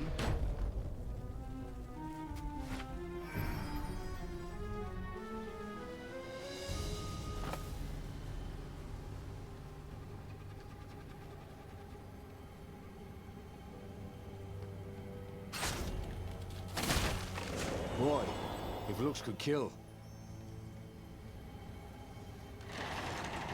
Renato wasn't entirely sure how he was going to capture Zenobia. She'd be expecting him. And he didn't have Lapino to cook up a clever plan.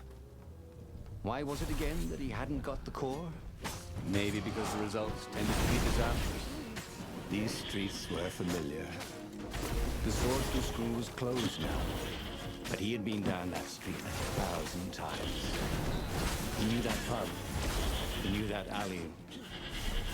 He knew the alley behind it much too well. No wonder Zenobia had chosen to invade this island herself. Renato slinked through Zenobia's ship, making no sound at all. Where were her guards? Finally, he reached her bedroom. She was curled up on her bed. Oh, he'd forgotten how beautiful she was. How sleek. How soft. He tapped her on the shoulder with his sword. She vanished. And he suddenly noticed he couldn't move except his mouth. In fact, soon he couldn't keep his mouth shut. He told Zenobia everything. Skyripper, the Iblistone, even where the secret rebel base was, until he was hoarse. It was some kind of truth spell. A talky truth spell. She called her father by Farspeaker Toad and filled His Majesty in. But why didn't he get the core? Croaked the Farspeaker in something like His Majesty's croak. Because I missed you, darling. Renato grinned. He doesn't even know why. Frowned Zenobia. That makes no sense. It's a trap, Shouted the Emperor. I'll meet you at the outpost, and I'll bring my interrogators. If Renato came face to face with the Emperor, maybe he could assassinate him. But maybe it would be smarter and safer to turn Zenobia against her father.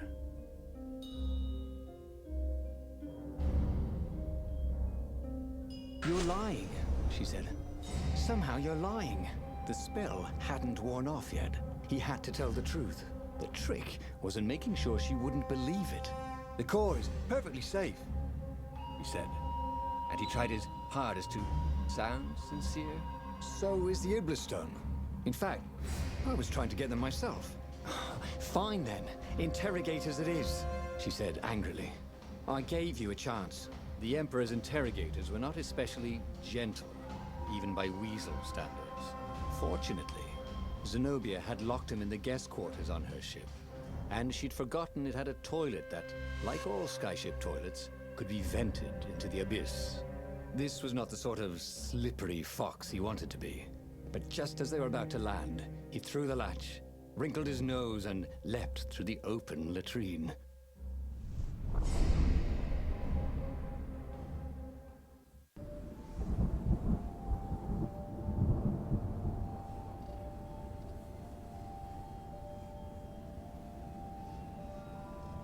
It was a short, safe landing. At least this part of the Nexus hadn't changed too much. Zenobia had been taking him to the Imperial outpost.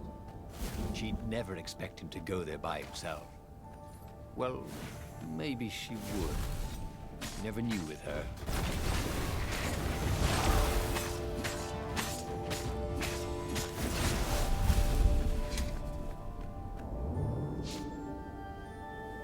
This is quite the view, he thought.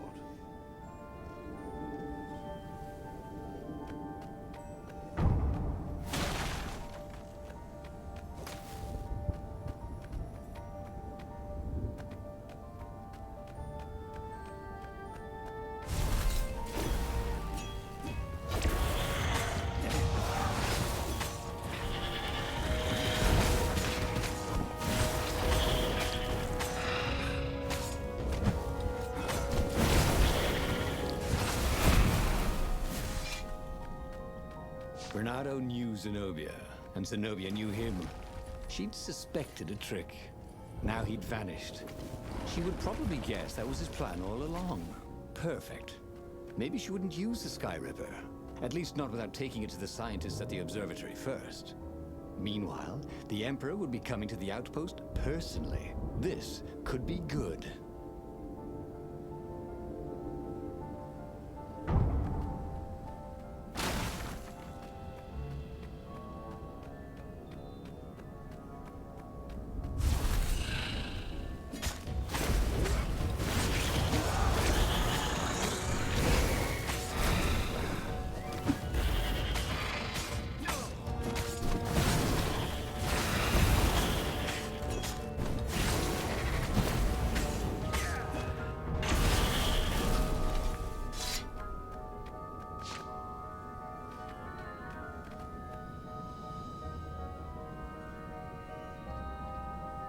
Renato was face to face with the Emperor's bodyguard. They looked very tough, but the Emperor held them back. Oh, where's my daughter? And how would I know that? Renato grinned at him. She lured me here so that you could kill me, didn't she? Ah, don't be ridiculous, said Renato, trying his best to sound convincing. She loves you. Oh, I knew it. The rabbit told me I couldn't trust her. The Emperor hopped out the door. His phalanx of bodyguards retreated carefully. Renato heard someone call, "Arrest her!" as they left. Well, that's a job well done, thought Renato. Now the fleet will be in all sorts of disarray. But maybe he could find her in the mountains. She always used to go to the mountains to hide from the world. Maybe he could even turn her against her father. Or maybe he could reap the benefits of the chaos he had sown. It was time to report to the Rebel Council, and then launch the attack on a divided and very confused Imperial fleet.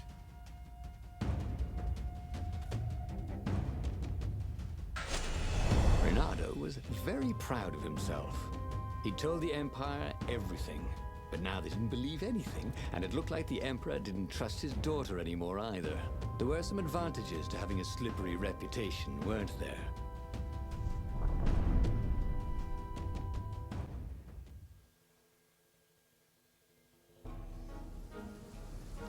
Renato wondered if he'd really fooled the Empire.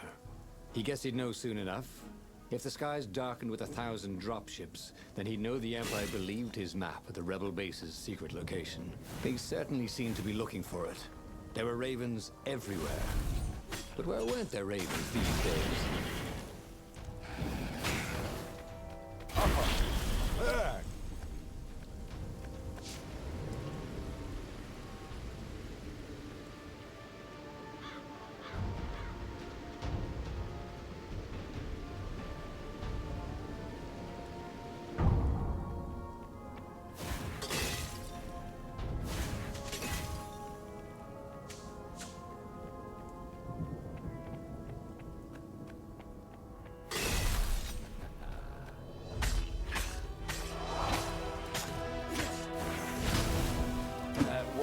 Personal space?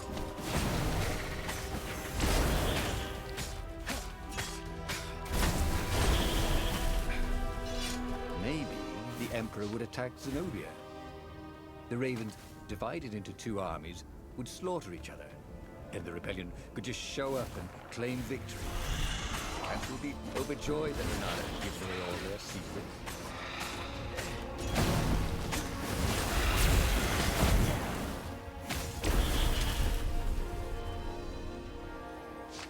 See? It was actually very fine weather, except for the occasional shower of ravens. And no one was burning the ruins down with the mighty power of a god's eye. If the Empire believed anything he'd said, they certainly weren't showing it.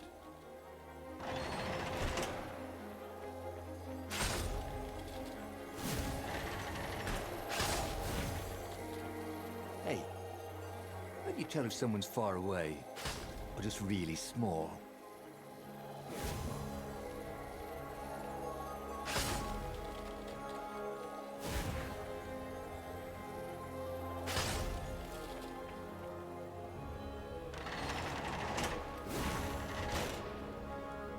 The long stairs. So he was close to the rebel base. Nothing was on fire. So far, so good.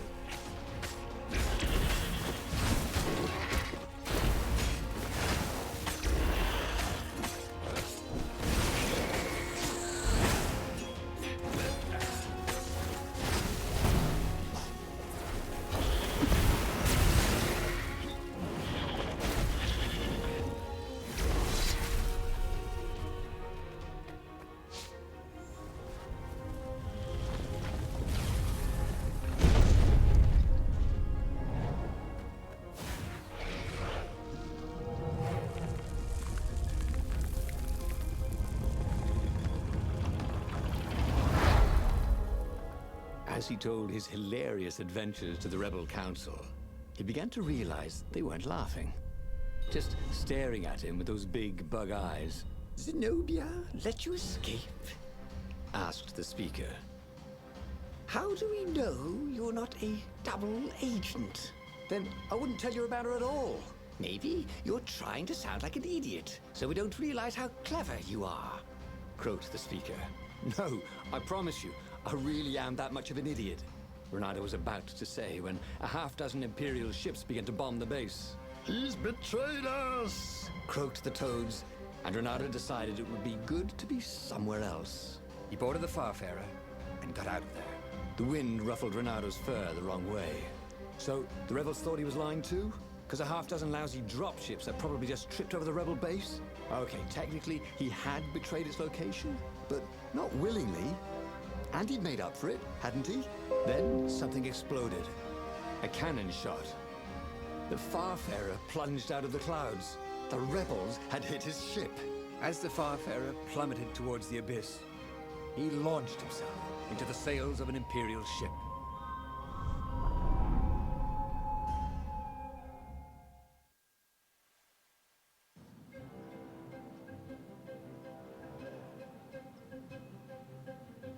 The Farfarer was gone.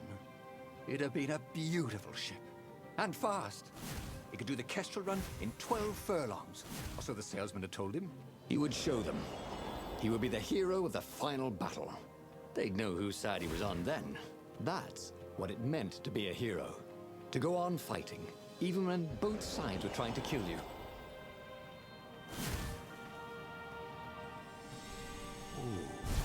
A portal that led right into the middle of the fleet. It was a glaring weakness in the defense.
Rebels were fighting ravens everywhere, and not a super weapon in sight.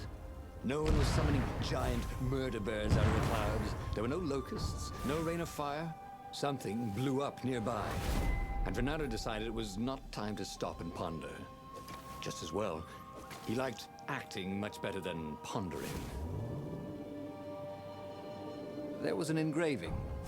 Maximum capacity, 130 people.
Finally, Renato reached the Emperor's ship, and there he saw a strange sight.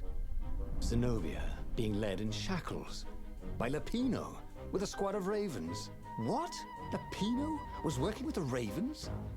Was he some sort of traitor? Of course Lapino was working with the ravens. But the Emperor still thought Zenobia was a traitor? Renato felt oddly bad about that. Should he run down there and rescue her? Oh, but she was the enemy. Then he heard a whistling sound. He looked straight up and saw a rebel ship. It was dropping rather large bombs. One of them kept getting bigger as it fell. Huh? Oh.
The clouds parted over the Isles of Boreas. It was time to choose. The rebellion was in trouble. Ravens were scouting for the secret rebel base. They needed a game changer. Pieces of the Sky Ripper had surfaced. Renato knew that using it could go catastrophically wrong, but he was sure he could figure out how to use it safely. Also, a temple had risen out of empty desert. The Iblis stone was hidden there. It was a dangerous artifact. It could corrupt its user into a bloodthirsty monster. Maybe he could find a way to use it, to take its power without surrendering to its wickedness. And also, his old friend Lupino needed rescuing. Of course, Renato had a pretty strong suspicion that Lupino had betrayed the rebellion, and he had a gut feeling that he needed to use that to his advantage.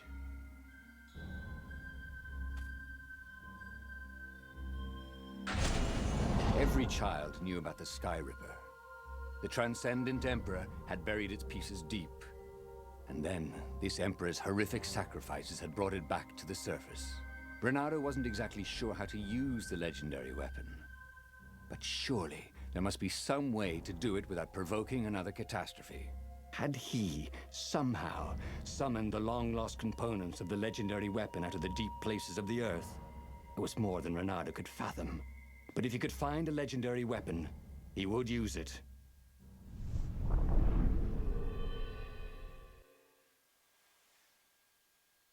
As he set foot on the island, Renato couldn't help feeling a bit curious. Was Lapino still waiting to be rescued? No. He was probably drinking champagne with the ravens. Did ravens drink champagne? Did rabbits? Renato felt oddly thirsty, come to think of it. Why had he chosen the Sky Ripper? Renato never made plans that required constant vigilance. He was a hero. He didn't think too much. He just went with his gut and hoped it all worked out. The Sky Ripper was a long shot. He'd have to devote himself to it. No side journeys, no rescuing old friends. That was against his nature. Could he stick with it?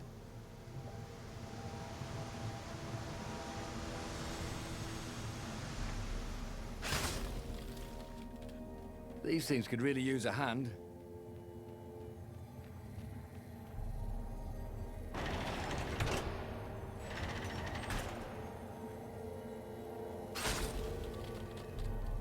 The people who had built this castle, did they even know what monstrous weapon lay hidden within their walls? The Sky Ripper could destroy anything it touched, or so the legend said. As the Transcendent Emperor had fought the Lost Gods, thousands had died. But Bernardo had been through wars. The only merciful war was a short one.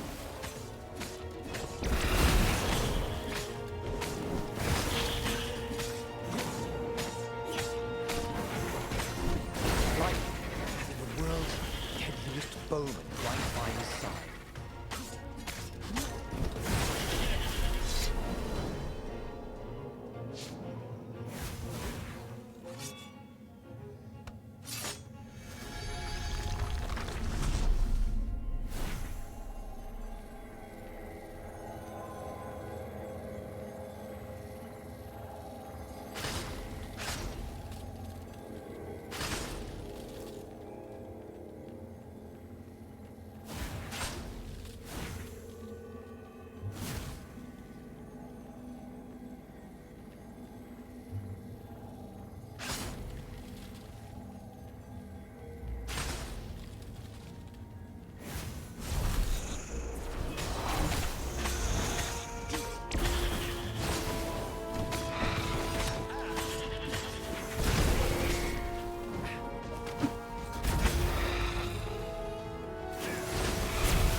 Renato chuckled.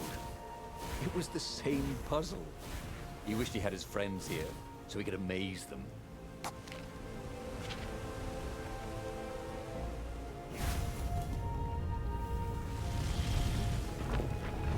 There it was. Sky Ripper's armature. The stuff that dreams are made of. Engineers' dreams, anyway. The device was intricate. No one alive had the skill to make a thing like it. How was it part of a weapon at all? He'd have to ask a scientist. But first, he'd get the second piece. Sky Ripper had a heart, a core that had come to rest on the next island. Well, there was another island he could reach. Zenobia had just invaded it with her father's Raven battalions. She must be encamped there still. But fighting Zenobia now, that made no sense at all. He'd already sacrificed one friend to get this armature, was it? He didn't need to hurry to face her. She would find him.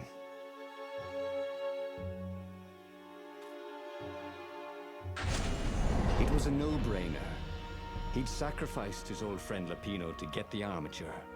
And the armature was useless by itself, only a series of coils and wheels. War demanded sacrifices, and he would make more before the end. He would have to choose the greatest good, no matter how much it cost him. Zenobia. Well, he would see her sooner or later, across a battlefield or a sword's point before all this was over. He was sure of that. The power was in the core. Obviously, he had to get the core.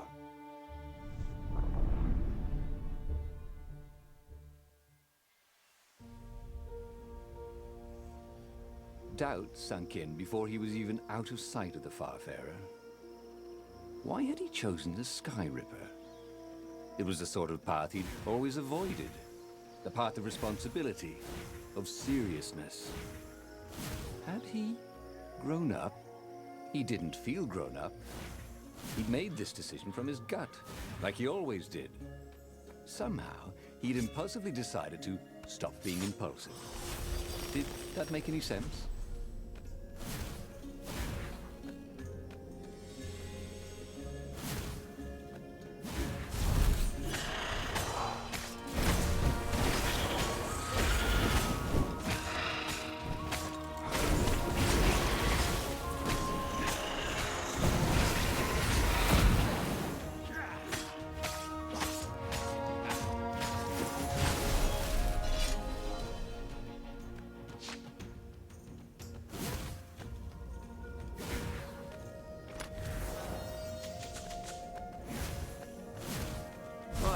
Who wants to die first?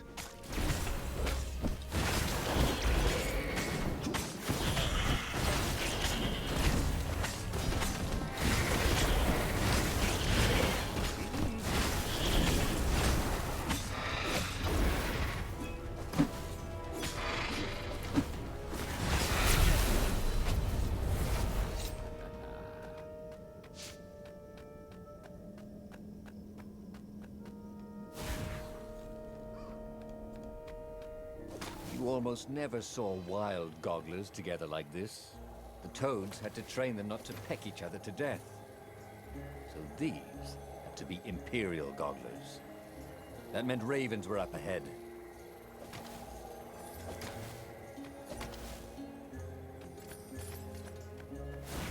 There were fewer and fewer trees.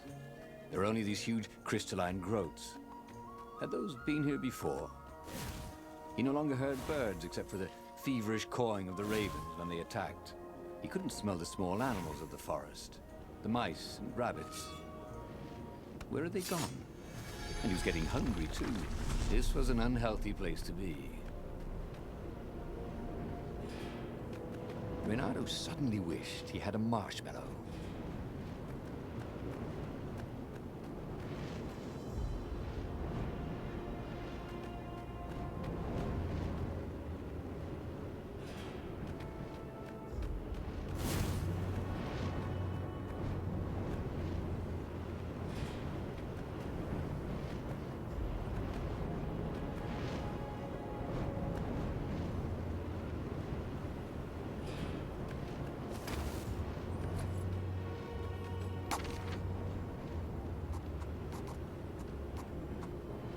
Cool. Wish I could do that.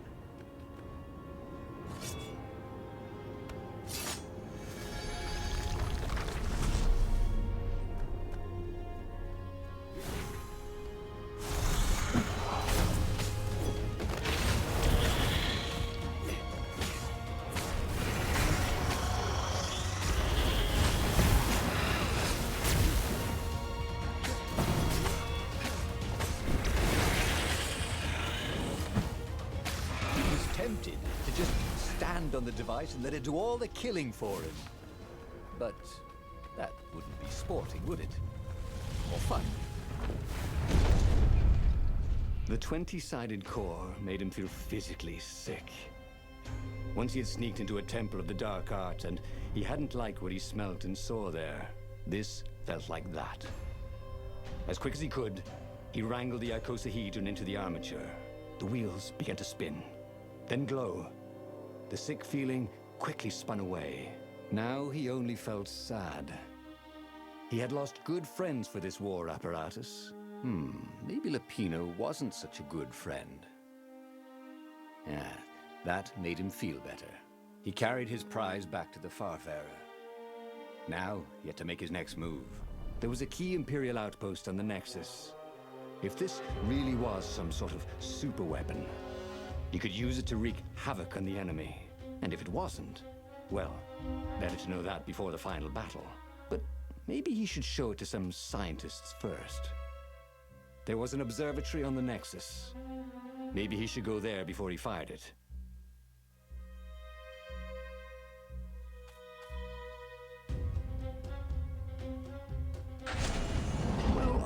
course, if you've just assembled a weapon out of legend that can exile gods from the world, you'd want to have a scientist or two look at it. And even if they disagreed and he had time, he could ask Calaveras himself. Yes, the observatory would be his objective.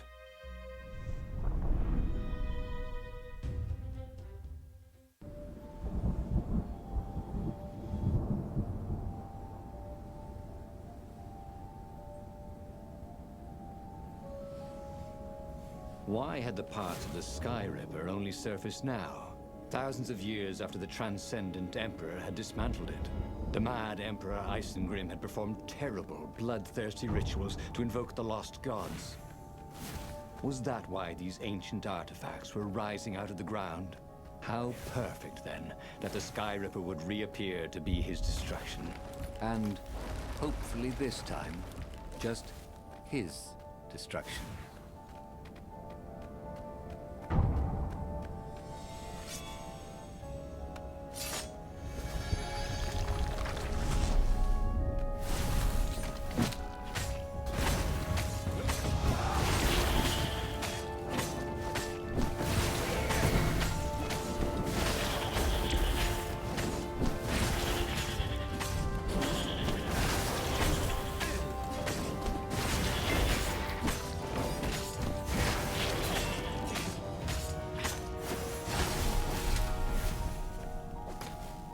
A legendary weapon was exactly what the rebellion needed.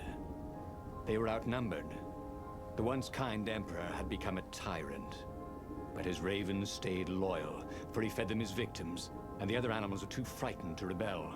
Renato shuddered at what the emperor was trying to do. To bring back the lost gods, the Black Harvest, the Black Sun? No. He would stop that toad, no matter what the risk.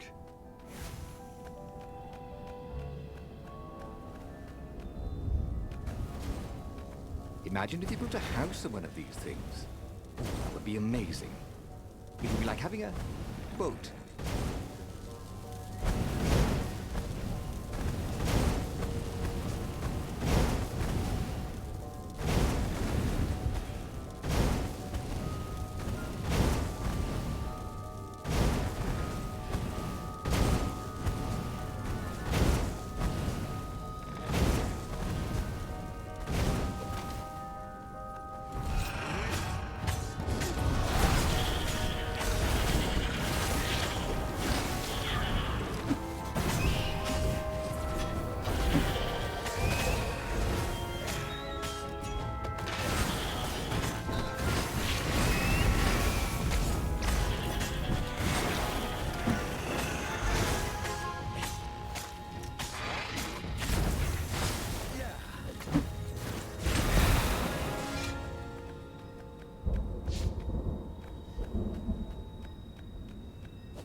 Renato was thrilled. The scientists seemed to think he'd put the Sky Ripper together right. But one toad was worried. Yeah, the Sky Ripper could tear a hole in existence itself. There are invisible strings that tie the universe together. If the Sky Ripper cut one, the hole would widen and widen until our whole existence fell into it. Another toad sighed. Irving still believes in string theory. At least go see Calaveras. Yeah, said the worried toad. He knows more than anyone else has forgotten about the Transcendent Emperor. If anyone could tell him how to use this weapon safely, it would be Calaveras. It was he who had told Renato how to find it in the first place. But maybe he had to give up on using it as a weapon. Maybe he had to go to the secret rebel base and ask the generals there what he could do with a weapon that he dared not use. One way or another, there had to be a safe way to use it. On the way to the ruins of the city of Ubar, Renato had plenty of time to ponder what the toads had said. Strings and holes and something called anti-stuff. Well, he didn't understand any of it, but it made him nervous. Renato would hear one metaphor and decide the Skyripper was safe, and then another, and worry it was catastrophically dangerous. If it could destroy the entire world, nothing was worth risking that. But if it couldn't, then not using it would be an act of cowardice. Of course, it could be catastrophically dangerous. Renato knew that. But maybe it wasn't always. He would bring the Skyripper to the council. Wiser heads would know what to do.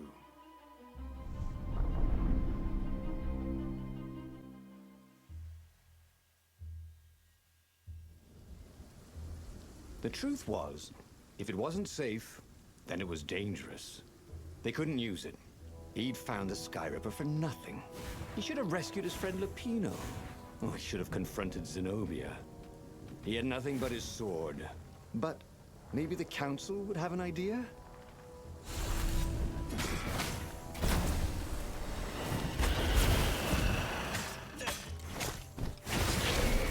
The ruins. Why were so many ravens scouring the ruins? Had someone betrayed the secret base?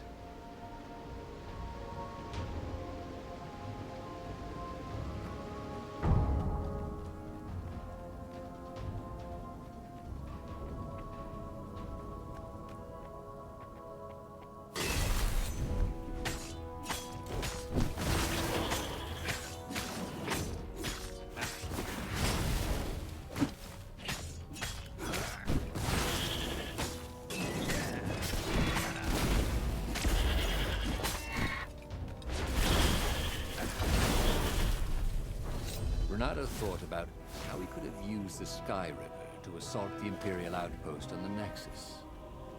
He shuddered. That could have gone very wrong.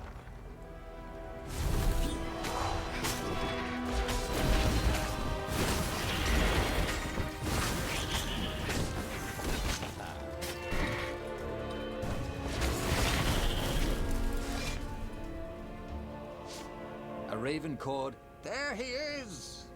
And they ran away, cawing. They knew he had the core, didn't they? And they were afraid of it. Little did they know, he couldn't use it. Wait, if they didn't know he couldn't use it... Yes! A sword can be powerful without ever being drawn from its scabbard. Two eyes, good. One eye, dead.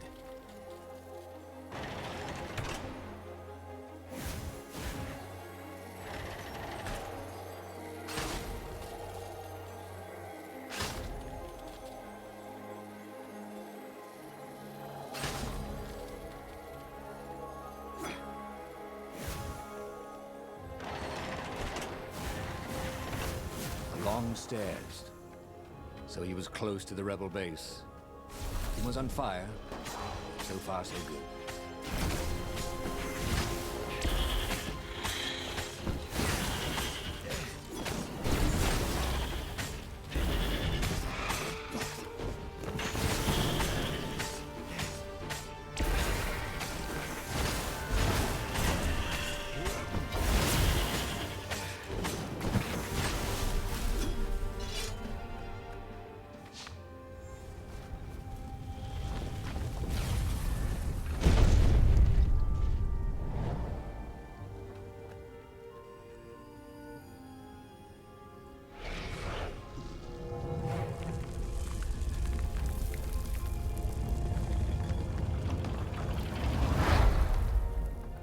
Renato barely made it to the hideout when he was shoved into a meeting room. He laid out his plan. They were shocked. Bluff the Emperor with an unusable weapon? Yeah, it's brilliant, laughed Renato. He keeps sending ravens, none of them come back. How does he know it's my sword?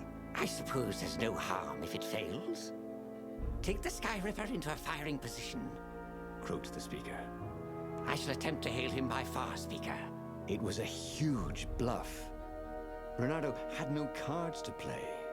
Just a weapon that could maybe destroy everything he hated and everything he loved. Could he be sure it wouldn't work? No, of course not.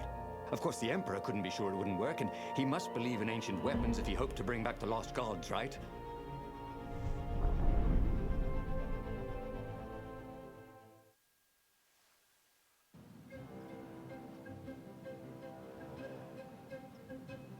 What terms could he offer Isengrim III? Now, he would have to step down, obviously. And accept the rebellion? Was that asking too much? Maybe Renato would ask him to make Zenobia Empress. Yeah, his daughter, after all. She would never sacrifice innocent kittens and puppies to bring back the lost gods. No. Renato had to seem confident. Overconfident, even.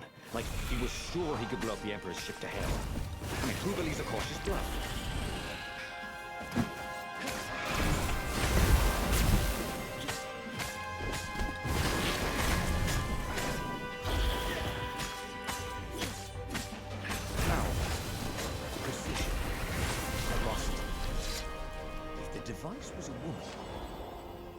A drink.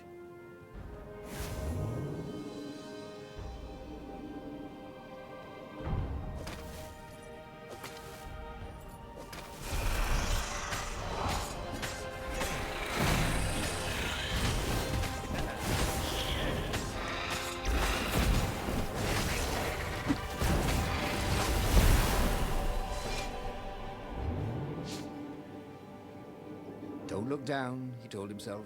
Don't look down.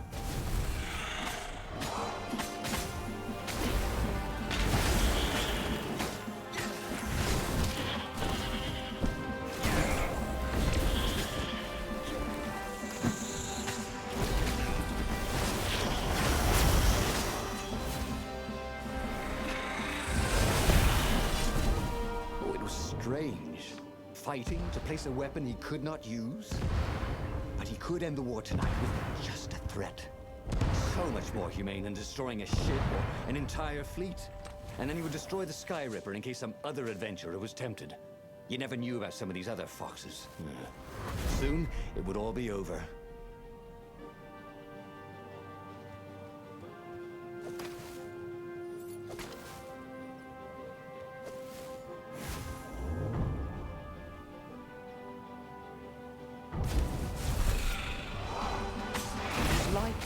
A pet. Well, like having a goblet for a pet.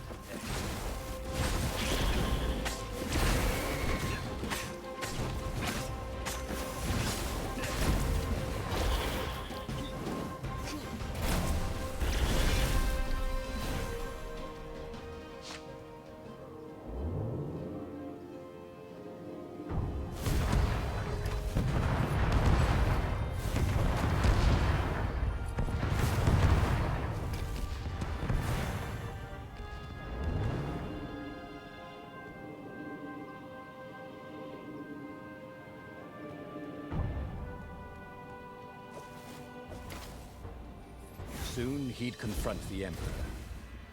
Funny that this whole war had come about because the Emperor feared death. And now it was coming for him. There was some sort of lesson there, wasn't there?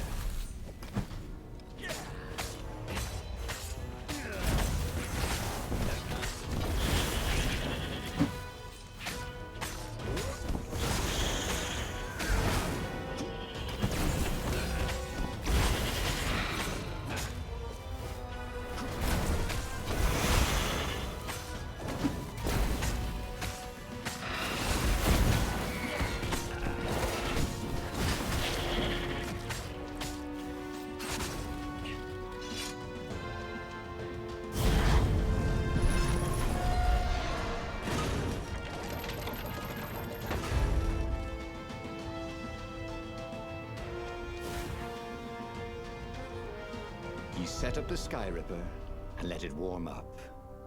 Zenobia came out, flanked by a whole platoon of ravens. "I know you, Renato. You won't actually use that," she said. "I know what the scientists told you, that it would totally blow up your fleet. You're reckless, Renato. Bold, dashing, brave, devil-may-care, wild, impulsive, hasty, rash, sometimes even a little harebrained, a bit feckless even. You just don't think things through. Oh, get to the point, woman. But you're not crazy. How do you know I didn't go crazy? Demanded Renato, doing his very best to look crazy. Well, go ahead then. Press the trigger. Oh, damn her. She'd seen through him again. She never fell for his bluffs. This was the moment to do something brilliant.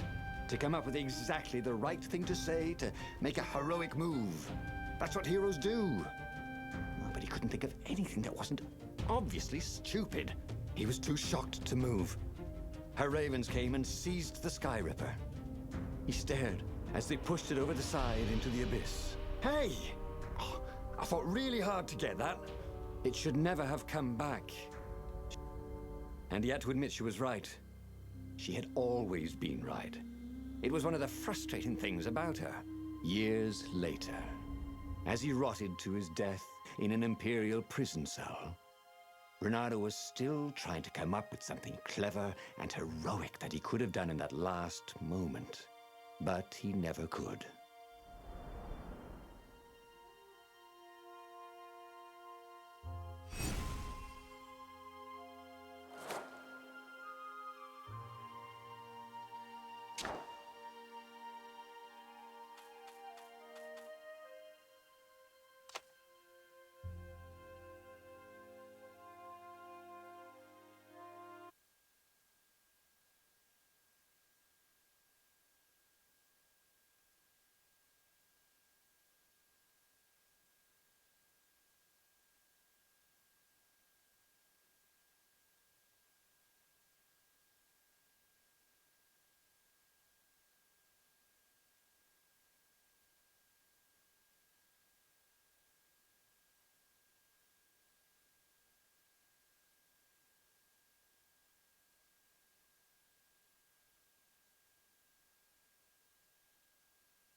The clouds parted over the Isles of Boreas.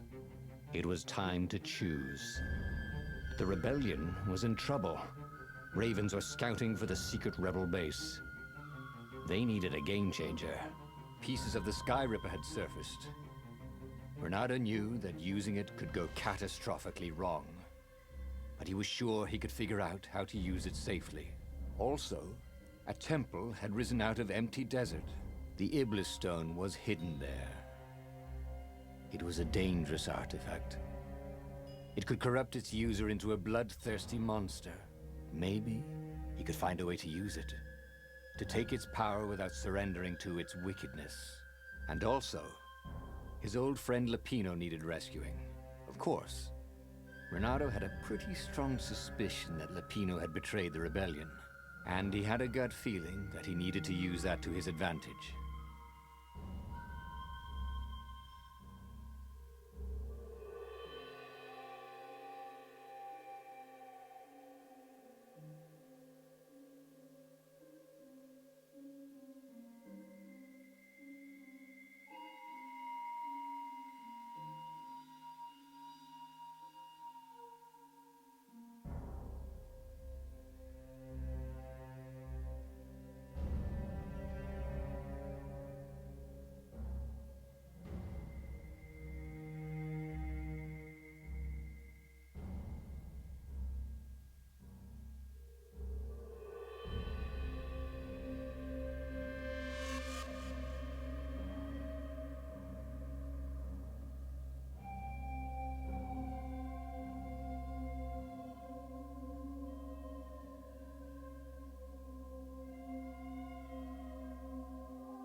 Every child knew about the Sky Ripper. The Transcendent Emperor had buried its pieces deep. And then, this Emperor's horrific sacrifices had brought it back to the surface. Renato wasn't exactly sure how to use the legendary weapon. But surely, there must be some way to do it without provoking another catastrophe. Had he, somehow, summoned the long-lost components of the legendary weapon out of the deep places of the Earth? It was more than Renato could fathom. But if he could find a legendary weapon, he would use it.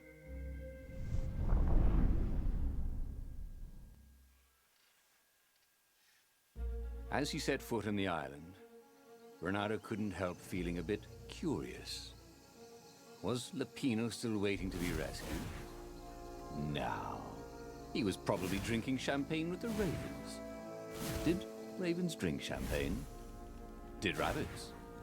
Renato felt oddly thirsty, come to think of it. Why had he chosen the Sky Ripper? Renato never made plans that required constant vigilance. He was a hero. He didn't think too much. He just went with his gut and hoped it all worked out. The Sky Ripper was a long shot. He'd have to devote himself to it. No side journeys, no rescuing old friends. That was against his nature. Could he stick with it?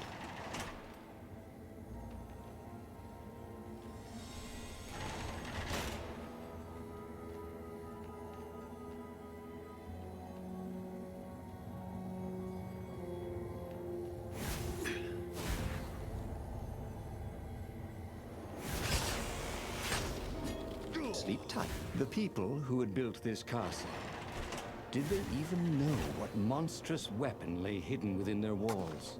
The Sky Ripper could destroy anything it touched, or so the legend said.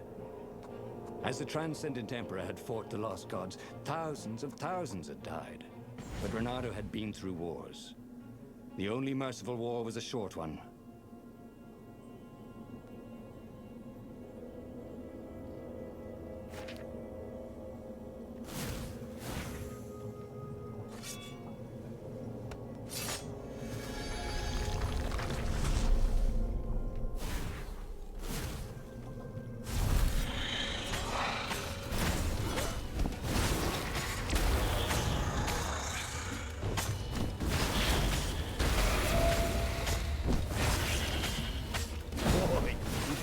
device he could travel at night, so long as there were ravens to set on fire.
The contraption wasn't even trying anymore.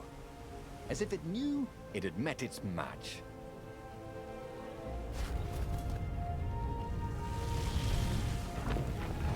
There it was. Skyripper's armature. The stuff that dreams are made of. Engineers' dreams, anyway. The device was intricate. No one alive had the skill to make a thing like it.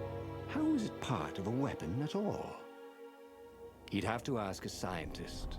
But first, he'd get the second piece. Skyripper had a heart. A core that had come to rest on the next island. Well, there was another island he could reach. Zenobia had just invaded it with her father's Raven battalions. She must be encamped there still. But fighting Zenobia now, that made no sense at all. He'd already sacrificed one friend to get this armature, was it? He didn't need to hurry to face her. She would find him.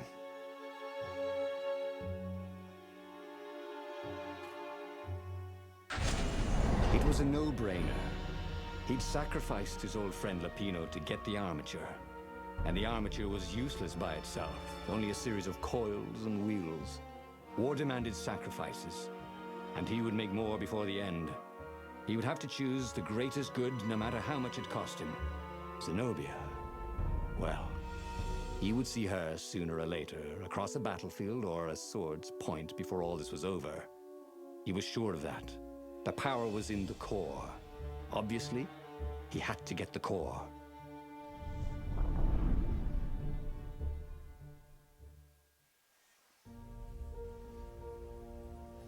Doubt sunk in before he was even out of sight of the Farfarer.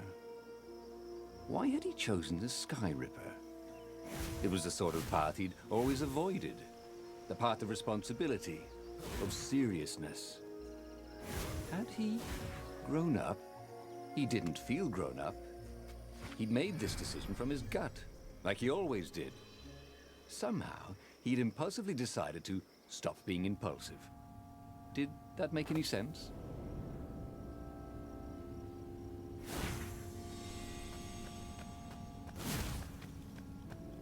There was something sour in the air. Like the earth had ruptured over something that had been fermenting for a very long time.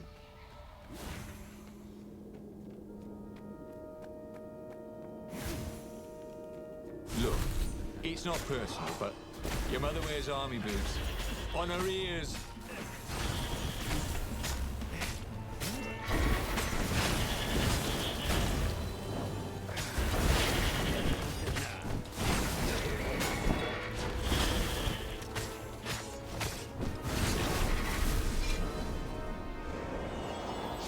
There were fewer and fewer trees. There were only these huge crystalline growths. Had those been here before?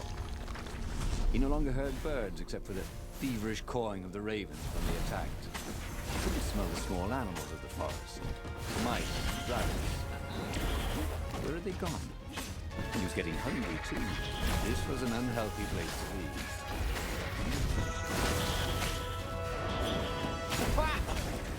He didn't even need to aim.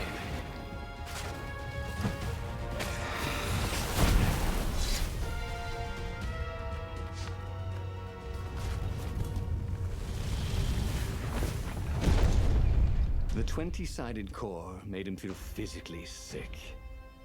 Once he had sneaked into a temple of the dark arts, and he hadn't liked what he smelt and saw there. This felt like that. As quick as he could, he wrangled the icosahedron into the armature. The wheels began to spin, then glow. The sick feeling quickly spun away. Now he only felt sad. He had lost good friends for this war apparatus. Maybe Lapino wasn't such a good friend. Yeah, that made him feel better. He carried his prize back to the Farfarer. Now, he had to make his next move. There was a key Imperial outpost on the Nexus. If this really was some sort of super weapon, he could use it to wreak havoc on the enemy. And if it wasn't, well, better to know that before the final battle. But maybe he should show it to some scientists first. There was an observatory on the Nexus. Maybe he should go there before he fired it. Renato had never been much of a student. At Swordfu School, he'd never read the books, just looked at the pictures. And Zenobia. But weapons he understood. His gut told him that the Skyripper would work great. He would use it to take out the Imperial outpost. And what's the worst that could happen? The thing wouldn't work, and then he'd take it to the scientists, right? Renato actually could think of a few things that were worse. But he would make sure they didn't happen this time. Right? Exactly.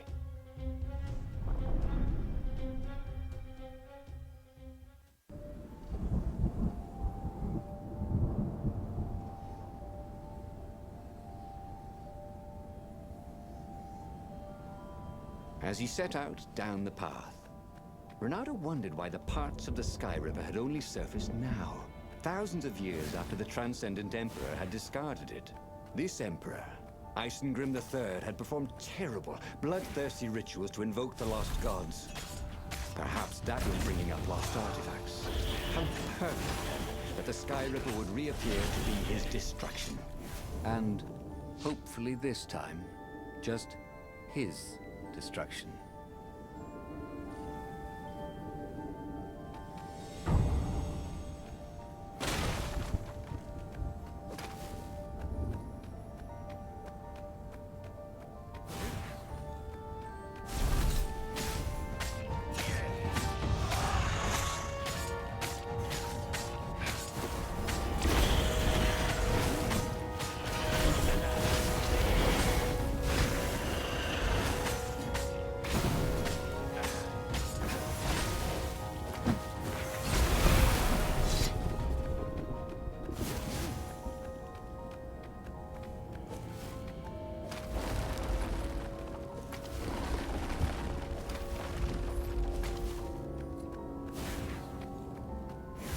He was tired of slaughtering ravens.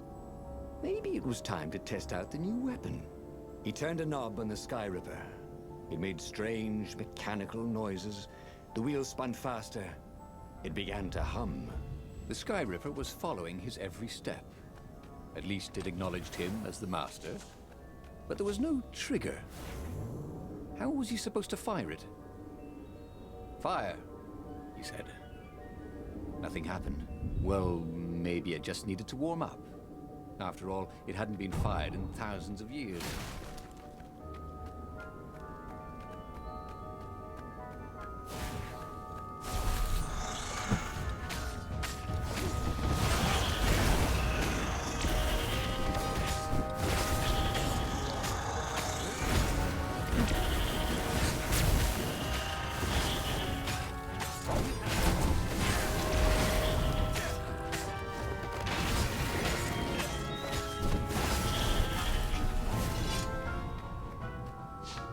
The Skyripper was making a whining noise now, and its wheels were spinning so fast he could no longer see them. Renato had a thought. Please? He asked. The Skyripper began to glow. Boom! The outpost burst into flame. Ravens flapped out screaming, wings on fire. The base was his. The far speaker toad came hopping out. Renato, It croaked, sounding like a toad version of Zenobia. don't use the Sky Ripper. It will destroy the world. Yeah, sure it will, cracked Renato. Pull the other one. If you don't trust me, go see Calaveras. He'll tell you the same thing. Oh, she would say that.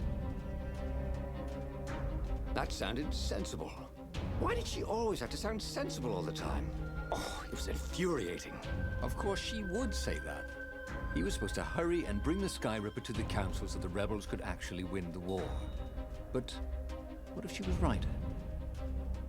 Damn it. Zenobia was so frustrating. If she couldn't get you with magic, she'd get you with reason and caution and sensible arguments. Of course, Calaveras, he might not know the latest scientific theories with evidence and all, but Renato preferred the knowledge in the old books anyway.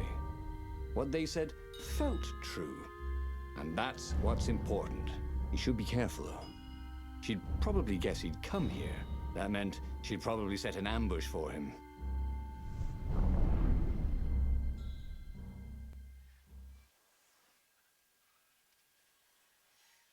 Renato landed on the island, expecting Zenobia's ambush at any moment. On the other hand, there did seem to be a lot of ravens around here. Were they just lost patrols stirring up trouble? Were they looking for him? If she was going to ambush him, wouldn't she keep the road clear so he wouldn't be on his guard? Or, unless they were part of the ambush, the obvious ravens he was meant to see to take his mind off the ones he wouldn't see. God, after all these years, she still drove him crazy.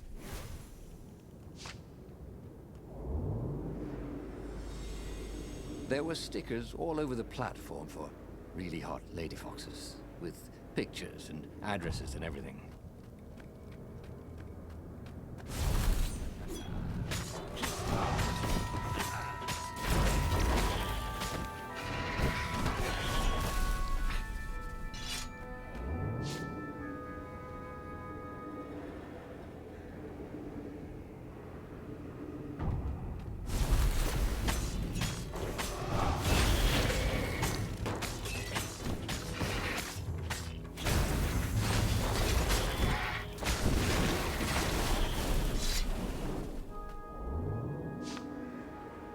Zenobia's ambush never materialized. Could she be sincere? Calaveras was a great scholar. Renato doubted even Zenobia could convince him to say something he didn't believe. And if he was working for the Empire, he'd never have told Renato about the Sky Ripper in the first place. He would listen to the wise old toad, but that didn't mean he had to agree.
Why did he listen to Zenobia? She was the enemy. Of course she didn't want him to use his shiny new weapon. The thing was, she was appallingly honest. I mean, she wouldn't lie even to an enemy. At least she'd never lied to him. So if she said he had to see Calaveras, it probably was a good idea to see him. Ugh, it was infuriating.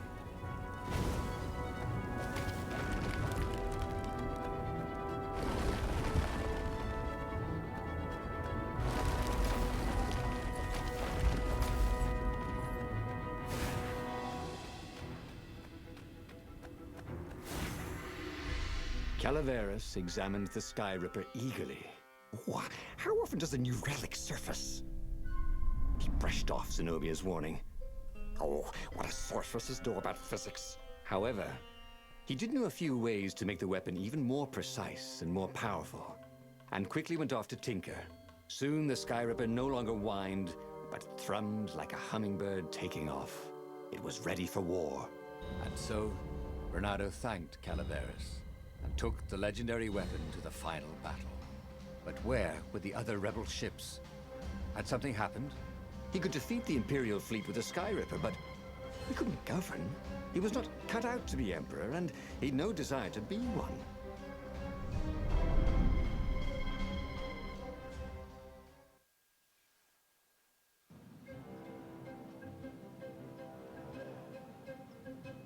There were a few rebel ships here and there, but there was no organization to the battle. Where was the Council flagship? Something had gone terribly wrong. But he had the Sky Ripper, and the Ravens had nowhere they could hide.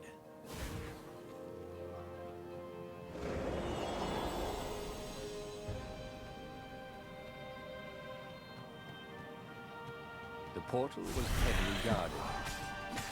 Must go someplace they really didn't want him to go.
Ravens was.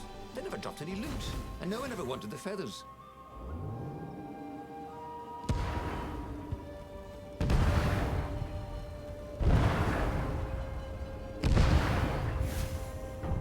council speaker was on the deck, bleeding. Why was she even here? They found our base, she croaked. The council, all dead. We must surrender. No, we could still win this, said Renardo. I have the Sky Ripper. He would be a real hero and save the day, even when all appeared to be lost. You're a good boy, said the speaker, and then she died.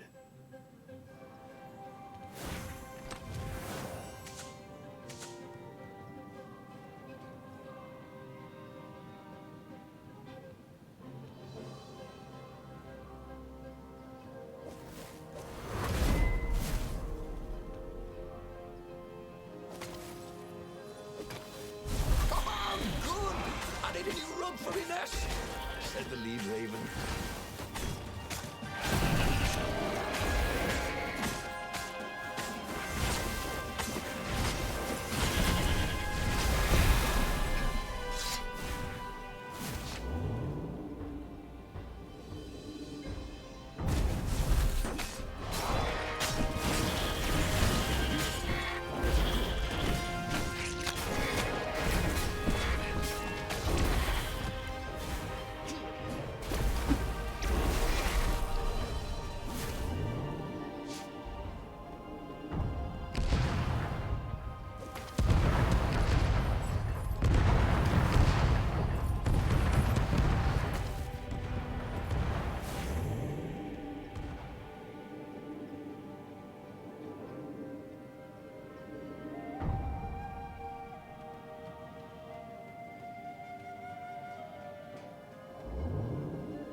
fired at the Sky Ripper. With a tremendous whoosh, the Emperor's flagship went up in flames. And for good measure, he played the beam around it, setting all the other nearby Imperial ships on fire too.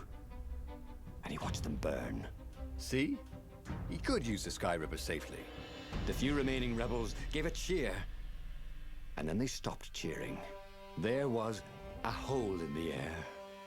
A blackness, like a tear in a parchment. Wind was blowing into it, widening it.